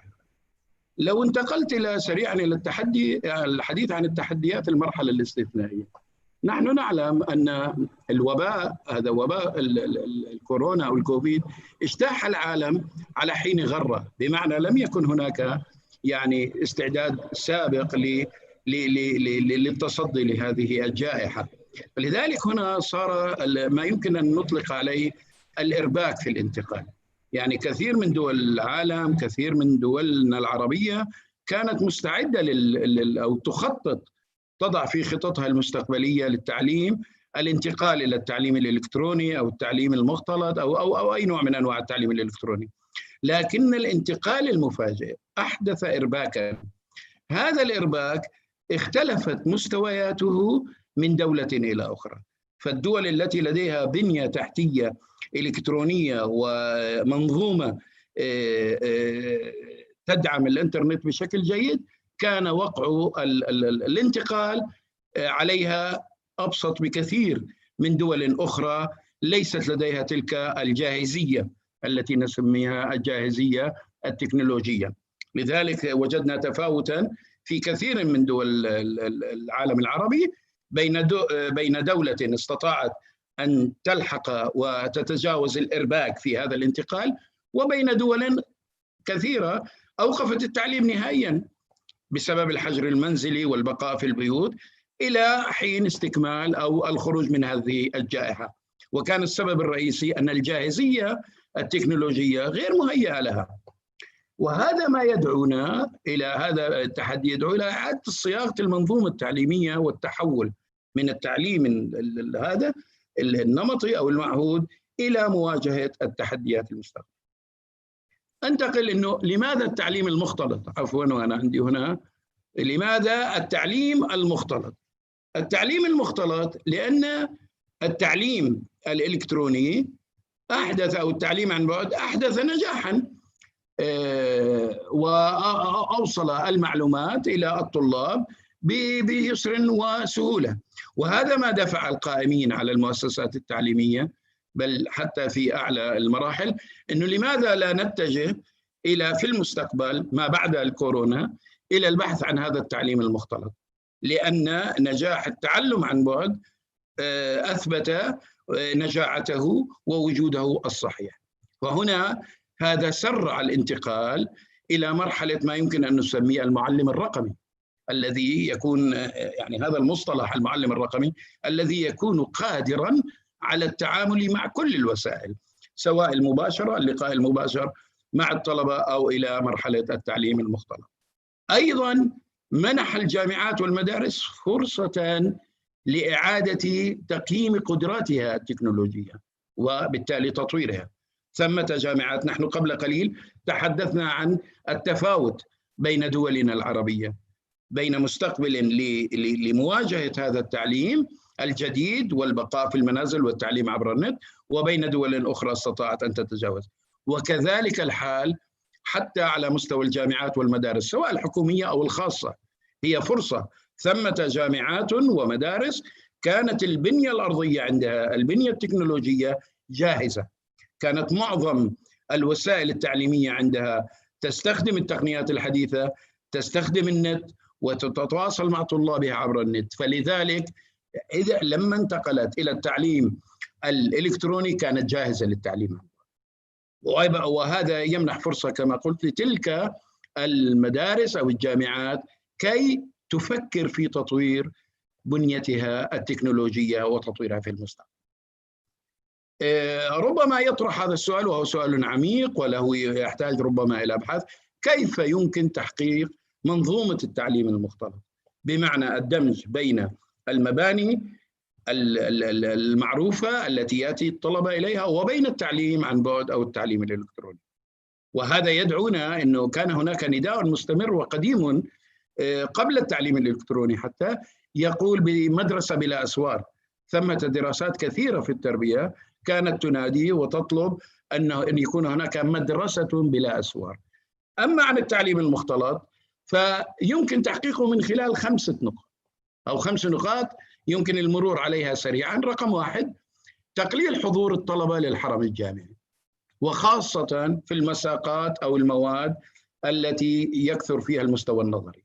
ربما تصل معظم الجامعات إلى أن المساقات النظرية لا حاجة لحضور الطالب إلى الحرم الجامعي، أو في بعض المساقات تحديد نسبة المحتوى النظري إلى العملي في كل على حدة، وبالتالي يفسح المجال إلى تقديم مزيد من التدريبات النظرية وإعادة رقم 2 إعادة هيكلة المباني التعليمية بحيث تصبح الحرم الجامعي مساحات التعليم فيه للتدريب والمختبرات أكثر من القاعات المخصصة للمحاضرات النظرية، لا حاجة لها أيضا. 3 توجيه الطلبة نحو الابتكار. ونحن نعرف الآن أنه الذكاء الصناعي وريادة الأعمال والابتكار وكل هذا أصبحت ركائز أساسية لمواجهة التحديات المستقبلية. القرن ال21 يختلف تماما، يحتاج إلى الذكاء الصناعي وإلى الابتكار والإبداع وخلق جيل مختلف تماما عن الأجيال التي سبقت، وهذا التعليم يسمح بخلق مثل أو يساعد على مواجهة هذا التحدي. رابعا مراجعة البرامج والتخصصات. أنا أعتقد أن هناك كثيرا من الوظائف سوف تتوقف بعد كورونا، وهناك قطاعات حيوية ومتغيرات وظيفية متوقع أن تنمو بعد هذه الجائحة، وخاصة في المجالات التطبيقية، وهذا يسمح للمؤسسات التعليمية أن تعيد النظر في البرامج والتخصصات لديها. خامسا، وهذه من مزايا المهمة للتعليم المختلط، استقطاب خبراء للتدريس عن بعد من مختلف دول العالم، من جميع دول العالم. الخبراء والمختصين هو في كل المجالات دون الحاجة إلى استخدامهم إلى الدولة، مما يوفر كفاءات مهمة وخبرات قوية بكلفة أقل. لا تحتاج أن تستقطب وتأتي بهذه الخبرات إليك، يمكن عبر هذا الاستخدام. الخلاصة، إذا كنت قد بدأت واستهللت هذه المحاضرة أو الندوة بكلمة الإرباك، وقد يفهم منها أنها الإرباك السلبي، لكن هنا نتكلم عن الإرباك الإيجابي، بمعنى أن هذا التحول ما أحدثه هذا الوباء يدعو الجميع إلى إعادة هيكلة جديدة للتعليم، والتي سيكون من أهم نتائج هذا الإرباك الإيجابي رقم 1 تعزيز الكفاءة في الأداء. قد يسأل سائل: هل الذين يؤدون ويدرسون ليس لديهم كفاءة؟ لا قطعا، كلهم أكفاء ولديهم المهارات العالية، لكن هذه الطريقة وهذا الهيكلة الجديدة تعزز الكفاءة في الأداء، وبالتالي رقم 2 تعزز الجودة في المخرجات. نعم، عندنا جودة في المخرجات في معظم جامعاتنا، لكن هنا يعزز الجودة أكثر، وخاصة في التركيز على مسائل الذكاء الاصطناعي والابتكار والإبداع والمناقشة وما يشبه ذلك. 3 أيضا دعم ترشيد الإنفاق، وخاصة من خلال التعامل الذكي مع جميع الموارد، سواء الموارد البشرية أو المالية أو ما يشبه ذلك، ترشيد الإنفاق في هذا الجانب. 4 وهذا شيء سيفرض نفسه في المستقبل القريب بالتأكيد، هو خلق التنافسية بين مؤسسات التعليم، بين جامعة وأخرى ومدرسة وأخرى. بالتالي سيبحث الطالب عن تعليم أكثر متعة وأقل كلفة. هذا شيء جديد سيكون للتنافس بين مؤسسات التعليم. أخيراً، الجاهزية الحقيقية للتعامل مع المستجدات والاحتياجات المستقبلية. كل مؤسسة ستفكر ما هي المتطلبات والمستجدات التي ستطرأ في المستقبل. كلمة أخيرة لابد من قولها: نعم صحيح، هناك سلبيات. قد يسأل سائل: هل هناك سلبيات؟ نعم، هناك سلبيات سواء للتعليم الإلكتروني أو للتعليم المختلط بالتحديد، ومن أهم هذه السلبيات قلة الوعي المجتمعي بجدية الدراسة عندنا. ما زال كثير من الأفراد المجتمع يعتبرون أن الدراسة عبر النت هي ليست جادة، بل أن كثيرا من أحيانا من الشهادات التي ينالها أصحابها عبر النت لا تعادل لهم، لا تقبل في معظم الدول العربية بحجة أن هذا تعليم إلكتروني. ليست هناك جدية. نحن عندما نطالب أفراد المجتمع بأن يأخذوا الأمر بجدية، أيضا هناك نطالب المؤسسات الرسمية المسؤولة عن التعليم. إذا جاء إنسان ومعه شهادة عالية من دولة ما من خلال التعليم الإلكتروني فإنهم لا يعادلونها له، وهذا أيضا يدفع هنا من هذه السلبيات أن ننتبه إليه. أيضا إيجاد من ضمن السلبيات التي يمكن أن تحصل للمتعلم إيجاد المكان المناسب، وخاصة لتلقي التعليم الإلكتروني، وخاصة إذا كان هناك عدد من أفراد الأسرة أكثر من طالب في البيت، فهم بحاجة إلى أكثر من جهاز وأكثر من مكان بدون أن يحدث هناك تشويش من هذا الطالب على أخيه أو على من معه يدرس في نفس البيت. أيضا هذه من السلبيات التي يحتاج أن نفكر بها من الناحية المادية، توفير الأجهزة الكثيرة التي تغطي هذا الجانب، وأيضا المكان المناسب الذي لا يحدث فيه تشويش. أيضا آخر السلبيات، وأرى الدكتورة نهلة تنظر إلي خلاص بسرعة إن شاء الله، التشتيت الذهني، إنه المدرس أو حتى الطالب أحيانا في شعبة التعليم الإلكتروني، إذا كان عدد الطلاب كثيرا وكبيرا فهناك بالتأكيد وبالضرورة سيكون هناك تشويش. فلذلك هنا يجب البحث عن تقليل عدد الطلبة في الشعبة الواحدة الإلكترونية كي لا يكون هناك تشتت ذهني من الطالب. ونحن جميعا نعاني من أن بعض الطلبة يدخل إلى المحاضرة ثم يختفي، يشغل ثم يذهب، فهو كأنه حاضر، لكن كثير من الأساتذة يبحثون عن تفعيل الدرس ومناداة الطالب أكثر من مرة كي يتأكدوا أنه حاضر ومتواجد.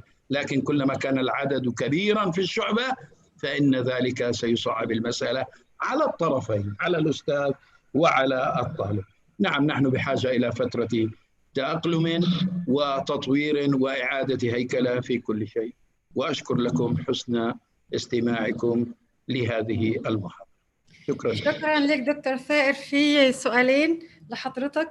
أول سؤال أعتقد من دكتور عرفات بيسأل: ما هي إشكالات التحول من التعلم النمطي إلى التعلم الإلكتروني وكيف يمكن تجاوزها؟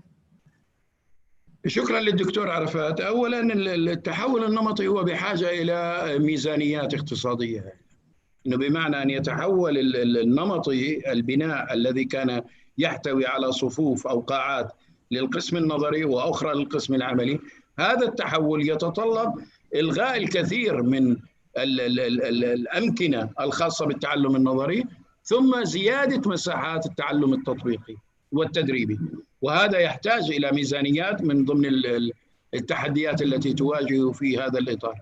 أيضا شيء آخر يمكن هو الحاجة إلى فترة تأقلم. هذه مسألة مهمة، التأقلم كل شيء بالتعويد ومع الوقت يصبح أمرا مقبولا مستساغا. كثيرين من المعلمين التقليديين رفضوا أو غير موافقين على هذا التحول الرقمي، لكنهم مع الوقت وبالتأقلم استطاعوا تجاوز ذلك. إذا نحن بحاجة إلى أمرين: التحول الميزانيات، وثانيا التحول التأقلم، بحاجة إلى فترة تأقلم. السؤال اللي بعده: ماذا كشفت لك هذه الأزمة في مجال التعليم والتعلم؟ كشفت أن معظم دولنا العربية جاهزة للانتقال، جاهزة للحداثة، تستطيع مواكبة العلم والتعليم الإلكتروني والمتطور. البنية التحتية في كثير من دولنا العربية وخاصة دولة الإمارات، لو أخذنا وخاصة في جامعتنا الجامعة الأمريكية في الإمارات كان الانتقال سهلا. أن التحديث أننا جميعا، الذي كشف لي، أشكر صاحب السؤال، أنه من كان مستعدا وعنده الجاهزية التكنولوجية للانتقال يستطيع أن يواكب ويمضي. وخير المثال كما قلت كما أسلفت هي جامعتنا الجامعة الأمريكية في الإمارات. كان الانتقال لطيفا وسريعا وسهلا رغم أننا كنا في منتصف الفصل الدراسي وأعداد الطلبة في القاعات كبير جدا، إضافة إلى الامتحانات التي أجريت عن بعد إلكترونيا وقسم التقنيات وكل العاملين. كان هناك فريق عمل متكامل جدا استطاع تجاوز الأزمة. كشفت لي أن التحديث مطلوب في كافة المنظومة التعليمية. السؤال اللي بعد كده: كيف ترى مستوى التفاعل بين المدرس والطالب في نموذج التعليم المختلط؟ نعم، أعرف خلفية هذا السؤال، لأن ربما من سأله يعاني من التفاعل بين الطالب والأستاذ كما كلنا جميعا. لكن كما أسلفت سابقا أعيد ما قلت: نحن وتحديدا الطلبة بحاجة إلى فترة تأقلم، أن يعرف أنه يستطيع أن يتعلم متى شاء وكيف ما شاء، وهذا الانتقال أن يكون الانتقال طبيعي ولطيف للمرحلة الجديدة. نعم نعاني، ولكن هذه المعاناة بالتخفيف بالتدريج بدأت تقل، ونحن نلاحظ وكلكم أظنكم توافقوني الرأي عندما انتقلنا المشكلات التي واجهتنا في الفصل الربيع كانت الآن في فصل الصيف أقل بكثير مما تقريبا لا يوجد أي معاناة مع الوقت وما يشبه. شكرا دكتور ثائر، بس في لسه سؤال. ألا تعتقد أن التحول إلى الدراسة عن بعد سوف يجعل الكثير من الجامعات مثل الدكاكين التي تبيع السلع وبين قوسين الشهادات، والقصد بها الجامعات الغير رصينة وهدفها الربحية فقط؟ وماذا عن الدراسات التطبيقية مثل الهندسة والطب وغيرها؟ سأبدأ الإجابة من الآخر. أنا قلت وركزت اليوم في هذه الورشة على مسألة التعليم المختلط. التعليم المختلط يدمج بين التعليم الإلكتروني والتعليم داخل المباني، داخل الأسوار الحرم الجامعي. فبالنسبة للهندسة والطب وبعض المجالات التطبيقية طالبت هنا وكنت قد ذكرت، وهناك من يذكر، أنه زيادة المساحات الخاصة بالأكبر للتدريب والمختبرات حتى لا تصبح كما قال المتحدث أنه لا يمتلك الطالب المزيد من الخبرات. أما في مسألة الجزء الأول من السؤال، مسألة الدكاكين والتنافس، في كل مرحلة وفي كل انتقال لا بد أن يكون هناك غث وسمين، بمعنى مع الوقت ومع التطور سيتساقط ذاك الغث وتزداد نسبة المفيد والسمين. التعليم سيصبح كما قلت وأسلفت، سيصبح بالنسبة للطالب أكثر متعة وأقل كلفة. يعني هو في التعليم الآن العادي يدفع الكثير، ربما في التعليم الإلكتروني وهذا المختلط سيكون أقل كلفة. المتعة مع الكلفة. فنعم هناك ستكون دكاكين وأساليب ملتوية، لكنها مع الوقت ستتصاعد. في سؤال من دكتور أحمد خليل بيسأل حضرتك: هناك تهديد الآن إجراء تداعيات كورونا في بعض البلدان بعدم تمكن الكثير من الطلبة من الالتحاق بالتعليم، وبالتالي عبر الأزمة الصحية والاقتصادية ستخلق لدينا أزمة عدم تمكن الكثير من الوصول لمصادر التعليم، وبالتالي تنامي أمية كبيرة تهدد بعض البلدان على المستوى البعيد. ما هي الحلول برأيك؟ أنا أوافق الدكتور أحمد. هناك بعض الدول التي تعاني من مشكلات في الحداثة والتطور الإلكتروني على مستوى الإنترنت والتواصل مع العالم وسائل التواصل المختلفة، نعم ستواجه، ولكن ليس مطلوبا منها يعني كما أسلفت في البداية أن تنتقل إلى التعلم الإلكتروني. ربما إن طال هذا الوباء أو تطوراته لا سمح الله ونحن نراه في انحسار مستمر سيكون هناك كلام آخر، وستجبر تلك الدول يا دكتور أحمد على أن تبحث عن هيكلة المنظومة التعليمية من جديد، ستجبر على ذلك إن طال الوقت. لكن لا يظنن ظان أن التعليم الإلكتروني هو قطيعة نهائية مع التعليم المباشر. صحيح هناك دعوات كثيرة كانت تنادي في العالم أنه مدرسة بلا أسوار، لكن كم نسبة تطبيقها كانت نسبة تطبيقها قليلة جدا. أنا مع الدكتور أنه نعم بحاجة للدول أن تفكر مرة أخرى بإعادة هيكلة كل النظم والجاهزية التكنولوجية الكاملة لديها، لكنها لن تخلق بحال من الأحوال تلك القطيعة. أنا أتصور ستبقى المدارس خاصة في الدول النامية والفقيرة، وسيبقى الطلبة يعني يأخذون وينهلون العلم عن طريق المدارس بشكل مباشر، إلا لا سمح الله أن امتدت هذه الأزمة إلى لا أحد يعلم. سؤال آخر: برأيك ألا نحتاج الكثير من الوقت لتقييم مدى تأثير اتباع التعلم عن بعد على الجيل الذي اعتمد بشكل مكثف على هذا النوع من التعلم؟ نعم بحاجة إلى الوقت. نعم أنت على مستوى الصف، أنا كمدرس لدي نوعان من التقييم أو التقويم. لدي التقويم المرحلي في داخل الصف، عندما أعطي مهارة معينة في بعد مضي 10 دقائق أو ربع ساعة أعطي تقييم مرحلي، أسأل سؤالا واثنين وثلاثة، وهناك تقييم ختامي في نهاية الدرس، وهناك تقييم ثالث هو تقييم شامل. لكل المساق ولكل ما قدم فيه. فإذا الآن يحتاج الأمر أو يتعلق الأمر بالاستراتيجيات، تغيير استراتيجيات التعليم نهائيا في هذه. نعم، والتجربة لا نستطيع أن نقول إن هذه نجحت وأثبتت نجاحها 100%، وأن يجب علينا أن ننتقل إلى هذا النوع من التعليم. نعم، لا نريد أن نبالغ، يجب أن نضع التحديات، وبالتالي تحويل هذه التحديات إلى فرص لحل. نعم. في سؤال من دكتور محمد جهاد بيسأل حضرتك: ماذا عن العبء الكبير للمعلم الرقمي؟ نعم، نعم، هذا سؤال مهم جدا أيضا. التعلم، العبء، احنا نقول هنا، قلنا أنه نحن بحاجة إلى الانتقال إلى مرحلة المعلم الرقمي. الأعباء التي هناك أعباء كثيرة على المعلم الإلكتروني أو الرقمي، ولكن يأتي في مقدمتها وأهمها هو أعداد الطلبة. يعني كل ما يجب أن يكون من ضمن الأشياء التي أو التحديات التي يجب أن ينظر بها وتحلل وتقام الدراسات هو أعداد الطلبة في الصفوف الإلكترونية. هذه إذا قلت، يعني أنا لا أخفيكم الآن لدي في الصيف شعبة فيها 6 طلاب، وفي فصل الربيع كان لدي شعبة فيها 52 طالب.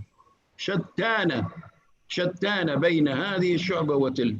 الكلام مختلف لما تتعامل مع 6 طلاب أو 7 طلاب أو تتعامل مع 50 طالب، من ناحية الأعباء ومن ناحية التفاعل حتى، يعني وتوزيع الوقت. أنت تستطيع أن توزع وقتك كما تشاء، تستطيع أن تسأل كل واحد منهم أكثر من 20 سؤال في نفس الجلسة، وخاصة كما تعلمون أننا في الصيف الآن لدينا 2 ساعات يوميا، فالوقت متاح والطلبة كثيرين، حتى أعباؤهم والواجبات وكذا كلها تكون أفضل.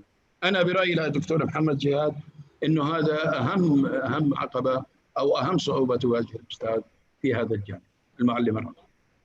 إضافة إلى الاختبارات وتصحيح الاختبارات الإلكترونية وما يشبه ذلك. نعم، لا يعني هو ليس هناك مجال لذكرها كلها، إنه التحويل هنا يكون التحول على الكم. هذا المشكلة بالمفاجأة، فوجئنا بفصل الربيع انتقلنا بكمنا بطلابنا الذين لدينا، لكن مع المستقبل أتمنى أن يعاد الهيكلة في الكيف، إنه التركيز على النوعية وعلى الأعداد بشكل عام. نعم. لا، ما فيش أسئلة خلاص. شكرا دكتور ثار، سعدنا جدا بحضرتك. Thank you so much. Hi, Dr. Wael, how are you? Yes, thank you. Okay, now we are moved to Dr. Wael. Ali is his PhD in clinical psychology, and he is a member of the American Psychological Association and Swedish Psychological Association. And he will talk about the psychological effect of COVID-19 on education or learning. Okay, Dr. Wael. Okay, thank you. Yes, I just want to share my screen after Dr. Thal. Just before that, I have just to say, I want to welcome everyone that's sitting here in our class, the Provost, Professor Abhilasha, Professor Proof, Professor William, and you and all the panels and all the audience. As usual, they said, anyone talks the last one, he will not find words to say because all the previous will take everything. But I will talk about something else today. I will talk about the psychological effects from this COVID-19 on learning or in education as a system. According to my experience, according to my, as a teacher, as a university teacher that I was working in teaching more than 20 years. And then I worked in a traditional and online teaching and as a psychologist. Before I start, I just want to say something. Before I start, when I talk about psychological effects on learning during COVID-19, yes, all of us will think that we are going to talk only on these negative sides of psychological effects. But this word, but, it's a magic word. It's a magic word. We never pay attention to this word. If you want to say something, and then you say, but, that means you are going to say something else. When I want to talk about the psychological effects on learning during COVID-19, I will talk about the negative things, but it's not only like that. That means there's something positive that we can talk about, how we can use it, how we can accept the situation, what we can do to make our life coping with this situation. We will not just say, yes, we have effect, it's a negative effect, it's affect our life, affect everything in life, but what we are going to do now. One of the things that we use in psychology is a kind of treatment that we call it ACT, meaning acceptance therapy.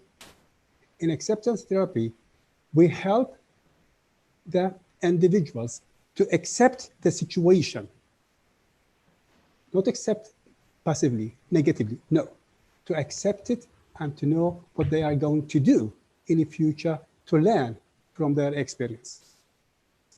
This is why when we are going to talk about this subject, I just want to share the last slide in PowerPoint that I do. That education cannot wait, and education will not stop.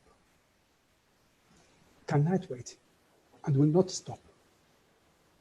That's we.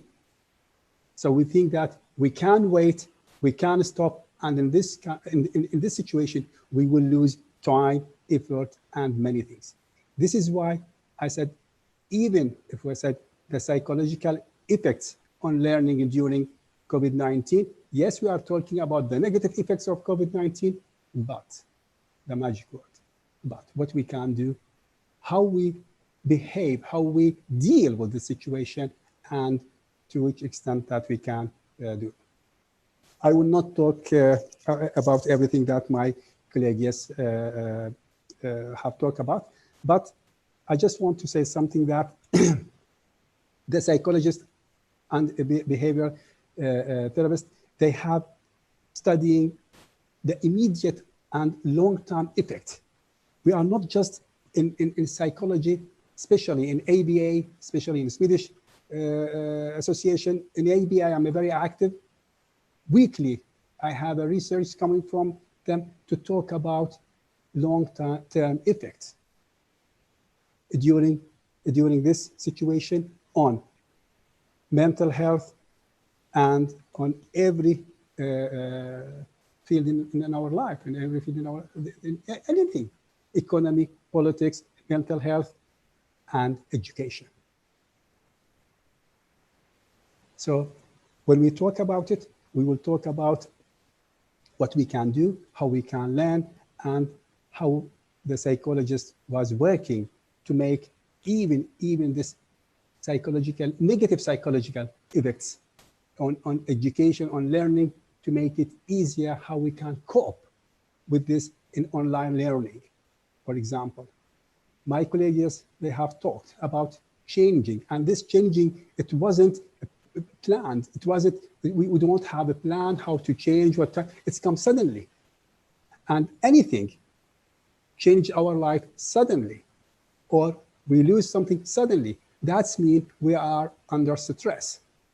And stress is something sometimes stress make us give up and we are not able to do something. But sometimes we can use this as a motivate us to do something positive in our life.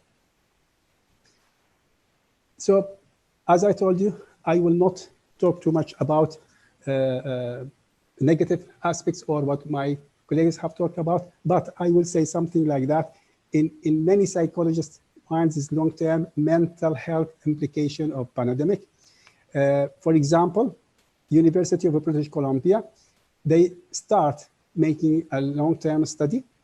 They want to follow people over time to understand their fears and anxieties about the outbreak and identify psychological and social factors that promote better coping and adjustment during the crisis.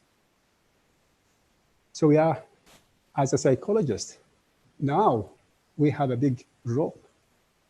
Even WHO, World Health Organization, now they start talking about the psychological effects in long term. It starts now. Many people, they have depression. Many people, they have anxiety. The most two disorders that we have now in every clinic, over the world. But even if we go over coronavirus, COVID-19, what will happen in a long time as effects? For us, as individuals, for institutes, and for the education system. Many students, they are suffering now. They don't know what they are going to do. They don't know exactly. I think it was Dr. Solomon, Dr. Vian, and even Dr. Thar, he mentioned what we are going to do after COVID-19, what we are going to do to the next semester. We will still in online learning, distance, or we are going to have a blended learning, or we are going to close school, going back to schools, going back to campus. Just to ask these questions, put it in mind for an ambiguous situation, ambiguous in the future, it leads to that we have a type of anxiety. So when my students ask me about this question, the answer that I told them, okay, we don't know. So if I don't know, I will think about things that I can do now, not about things that I can do or I don't know what to do. Why I am worried about something that I don't know how to do or how to solve it? This is not my problem, not my university problem, not the country problem. It's a wide world problem.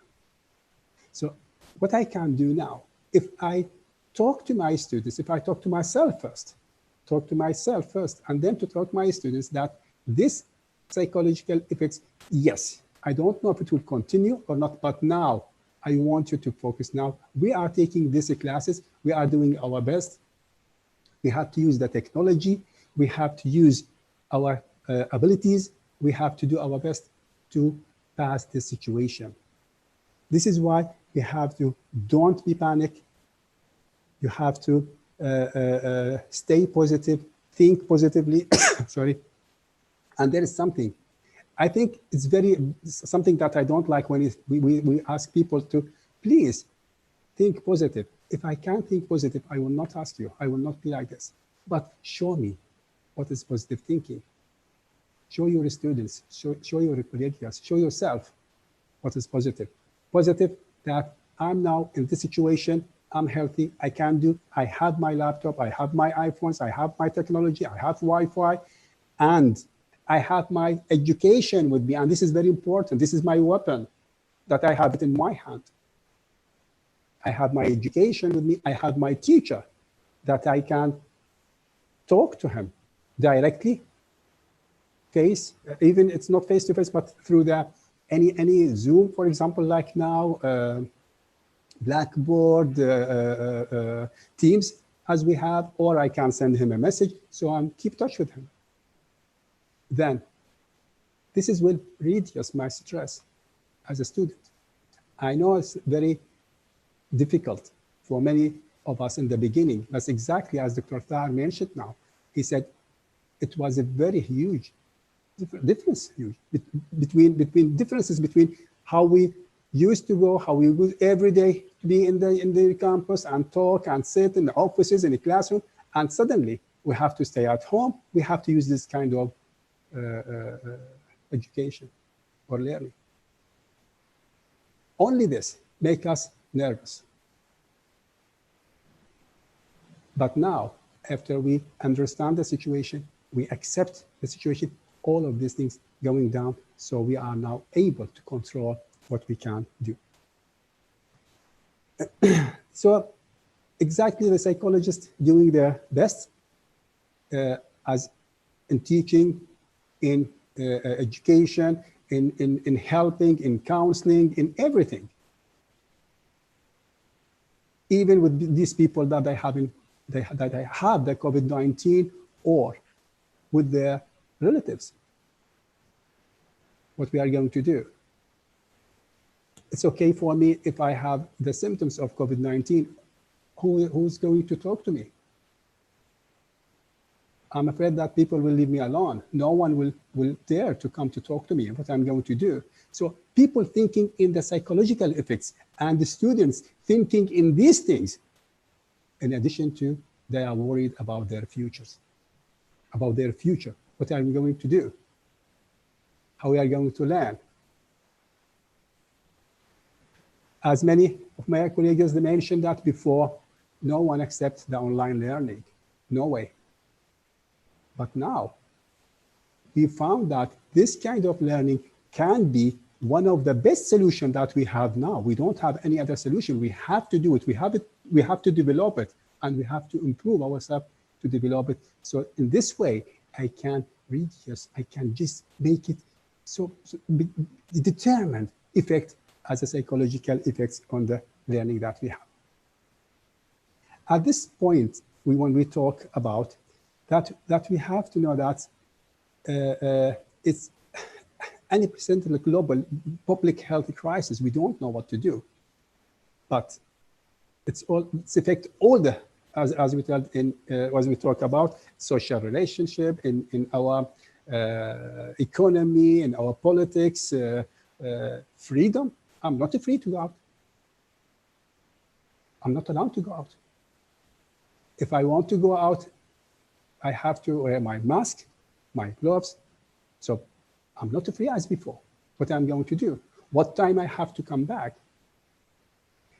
All of these things that we have to deal with, in addition to the most important things, is treating the education and training systems.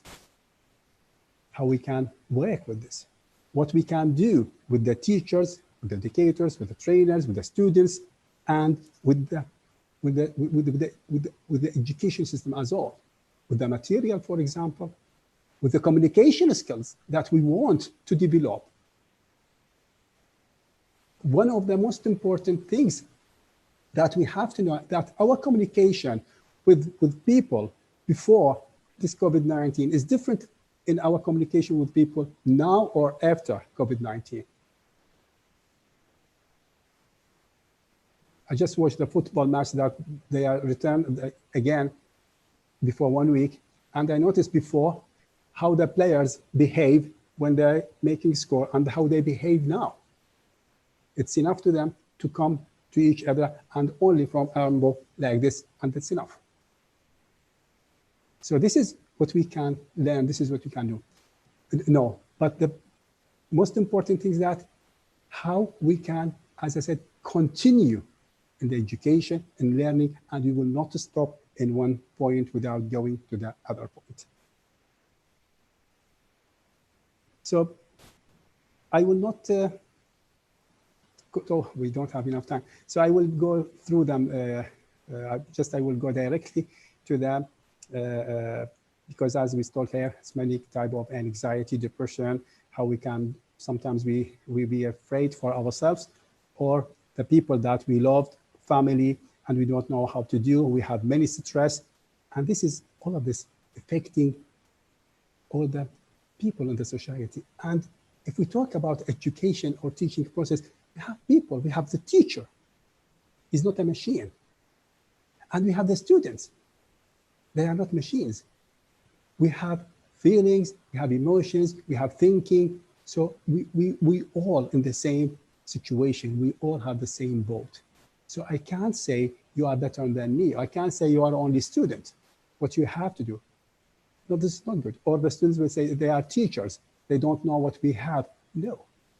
Both sides have many things to do in the same time in these situations. So education has been according to the COVID-19, I think the Professor Abhilasha, she mentioned to that, it's about 1.6 billion learners out of schools in 184 countries. That means about 90% or 87% in the world are total enrolled learners. And we don't know what will happen in the future. If I know these numbers, if I know this effects, what I'm going to do? To sit, cry, be sad, doing nothing, or to do my best, to develop what I have. I take a chance from my new technology that I have, new systems, and the ability for the teachers to develop their skills, to make them more effective, and to motivate the students to enter the virtual classes, to do their best. And I told them, you have to choose, you have to fight, or you have to lose. If you fight, I will be with you, I will help you.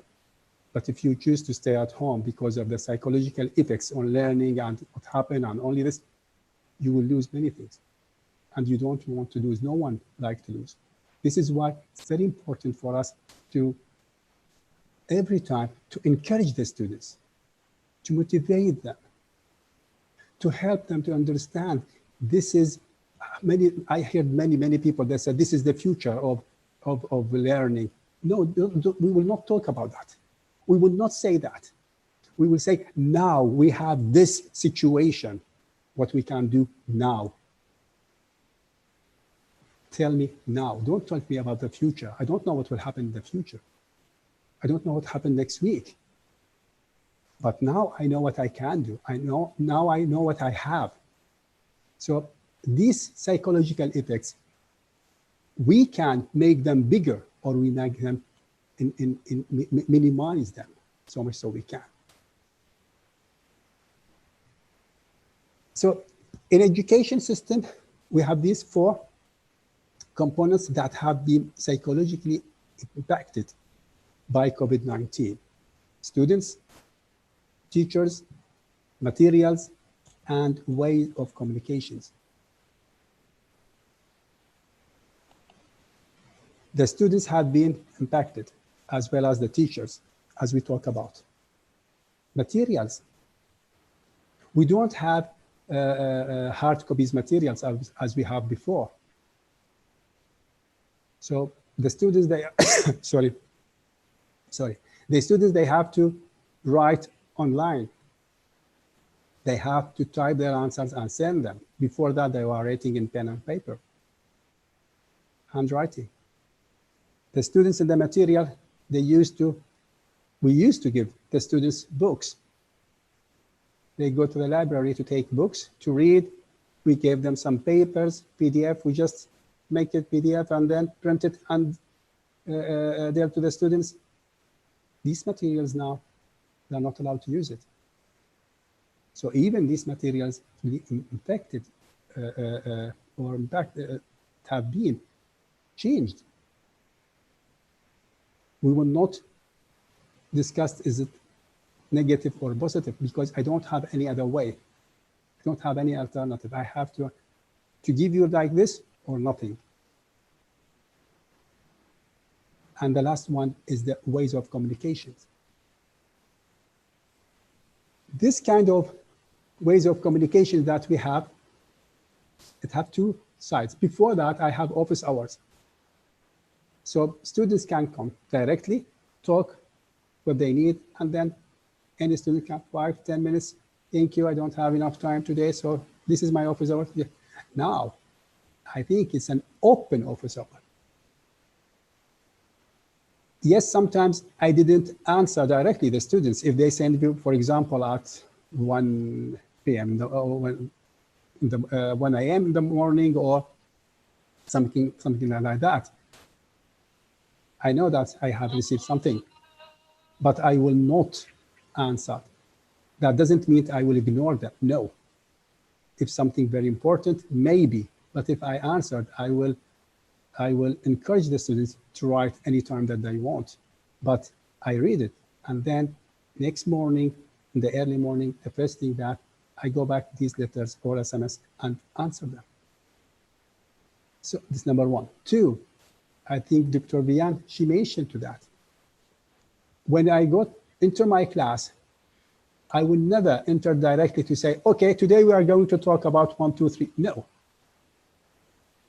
Even when I take to the attendance from the students, I will make some kind of communication between me as a teacher and between my students, so they know it's not only sitting. I said, okay, who's here, who's not here. Exactly the example. I said, hi, Ahmed, how are you today? Good, nice to hear you. Okay, who's next? Amira, how are you, Amira? It's good today. So I think it will not take more than 1 minute above the usual time to take the attendance, for example. But the effect, the psychological effects on this procedure to the students and to me, it will be like a magic. Because the students, they will feel themselves, they are with you. And this is what I talk about, the positive thinking to the students. Look to the positive thing, how we can make the students more effective in the class, in psychologically effects. Not only about the negative things. We have to think about the positive things of this, how we can use it, how we can do with ourselves first, and then I always say that you are the first, and then to the students. I know we are all suffering from stress. People that suffering from many different things. I'm not able to see my family. I'm not able to see my parents. I am not able to see my friends. Maybe I'm able to see to travel as I used in summer, for example. I'm not able to swim. Now it's okay, it's open here, for example, thanks to Allah in UAE. But I talk in general, or before that. Now I start hearing many people suffering from a kind of, it's not that PTSD, but the symptoms like PTSD. People that they are very anxious. If just they feel themselves fever or coughing for something, so they start thinking, oh my God, and they couldn't sleep. Picture as a flashback to the older story that they have heard before about Corona coming to them. What about children in the schools? How we can help them to cope with this situation. We will not let them, these children, sitting at home, taking online without talking to them, have this communication with them, let them feel I am near them, I'm supporting them. Social support is very important in this kind of situations. Then what I want to say here about the activities of teaching and learning have now become factors of stress. If I don't know how to deal with it, if I don't know what to do, if I don't know how I can be active, not to give only, for example, assignments or quizzes, or just the students active by doing every day. No, not that. No. This make the students under stress. They are in stress already, and we also in stress. I'm as a teacher, I'm not from another world. I'm also a man. I have feelings. I have the same things that the students have and a little bit more. I have to prepare myself. Even if I have the material that I used to give, for example, last semester, or I put this material that I give to the students when I have traditional classes, but now it's different. The same material is depends how you are going to give them, to explain them, to let the students understand what you are going to, or what you have said, or what you are going to explain to them. So I don't want that these kind of, for example, this teaching materials, learning, have to be stressed for you or for the students. And the other thing that we have to talk, many teachers, when we talk about in learning, the psychological effects, they talk about the attention. The students, they are not with me. They just put their names and disappeared, or so I have to call. Yes, I'm agreeing with you. But let's take it from another side. How long do you think that anyone can pay attention for you? when you are talking. If you are not going to change your voice, if you are not going to laugh or give them something every time to make to break this dysfunction that they are not able to continue to listen to you, do something and then come back to return to your materials. Don't put your material and read. This is just for you and for them. This is why I put this in a different color. And then I don't want to take a lot of time. I'm sorry for that. But again, education cannot wait. Education will never stop. Because of, first, we, some teachers, we are fighters now. We have to do many things that we can do again, okay? Sorry? I'm sorry, anyone, I hear voices? Okay. So we have the fighters. We have to make this psychological effects in positive way. Always we said, even, sorry? Yeah, I have always said, if we have something to do, if we can do something, even in a very dark night, there is a hope, sunshine will come next day. Thank you, and I'm sorry again for taking a lot of time, and mic for you, Dr. Nahla. Thank you, Dr. Wael, for your variable talk. We have one question here from Dr. Ahmed Khalil. He's asking you, what's your view of moving from the traditional method of education to the modern one? How can this be achieved between the students and the teacher? Yes. When we moved, I think Dr. Tal, he talked about this, and Dr. Dian, when we moved suddenly. But how we can modify our way of teaching to give the same information to the students in a different way, to make it more active, to make it more attractive to the students. I think it depends on the skills. So we have to develop our skills so that we can make the classes much better. Okay, thank you. I don't have more questions, so I think we reached the end. Okay, yeah. At the end of this session, I would like to say thank you to our esteemed provost, Professor Abulash, I think, and our dean, Professor William Cornwall, for their support and allowing us for this opportunity. Thank you so much. I would like to say thank you for our guest speakers, Professor Vian from AOS and Dr. David Solomon from British University in Dubai. Dr. Wael Ali and Dr. Thair, thank you for your contribution. Thank you. We are looking for more contributions for any other upcoming events at AUA. Thank you. Thank you, everyone.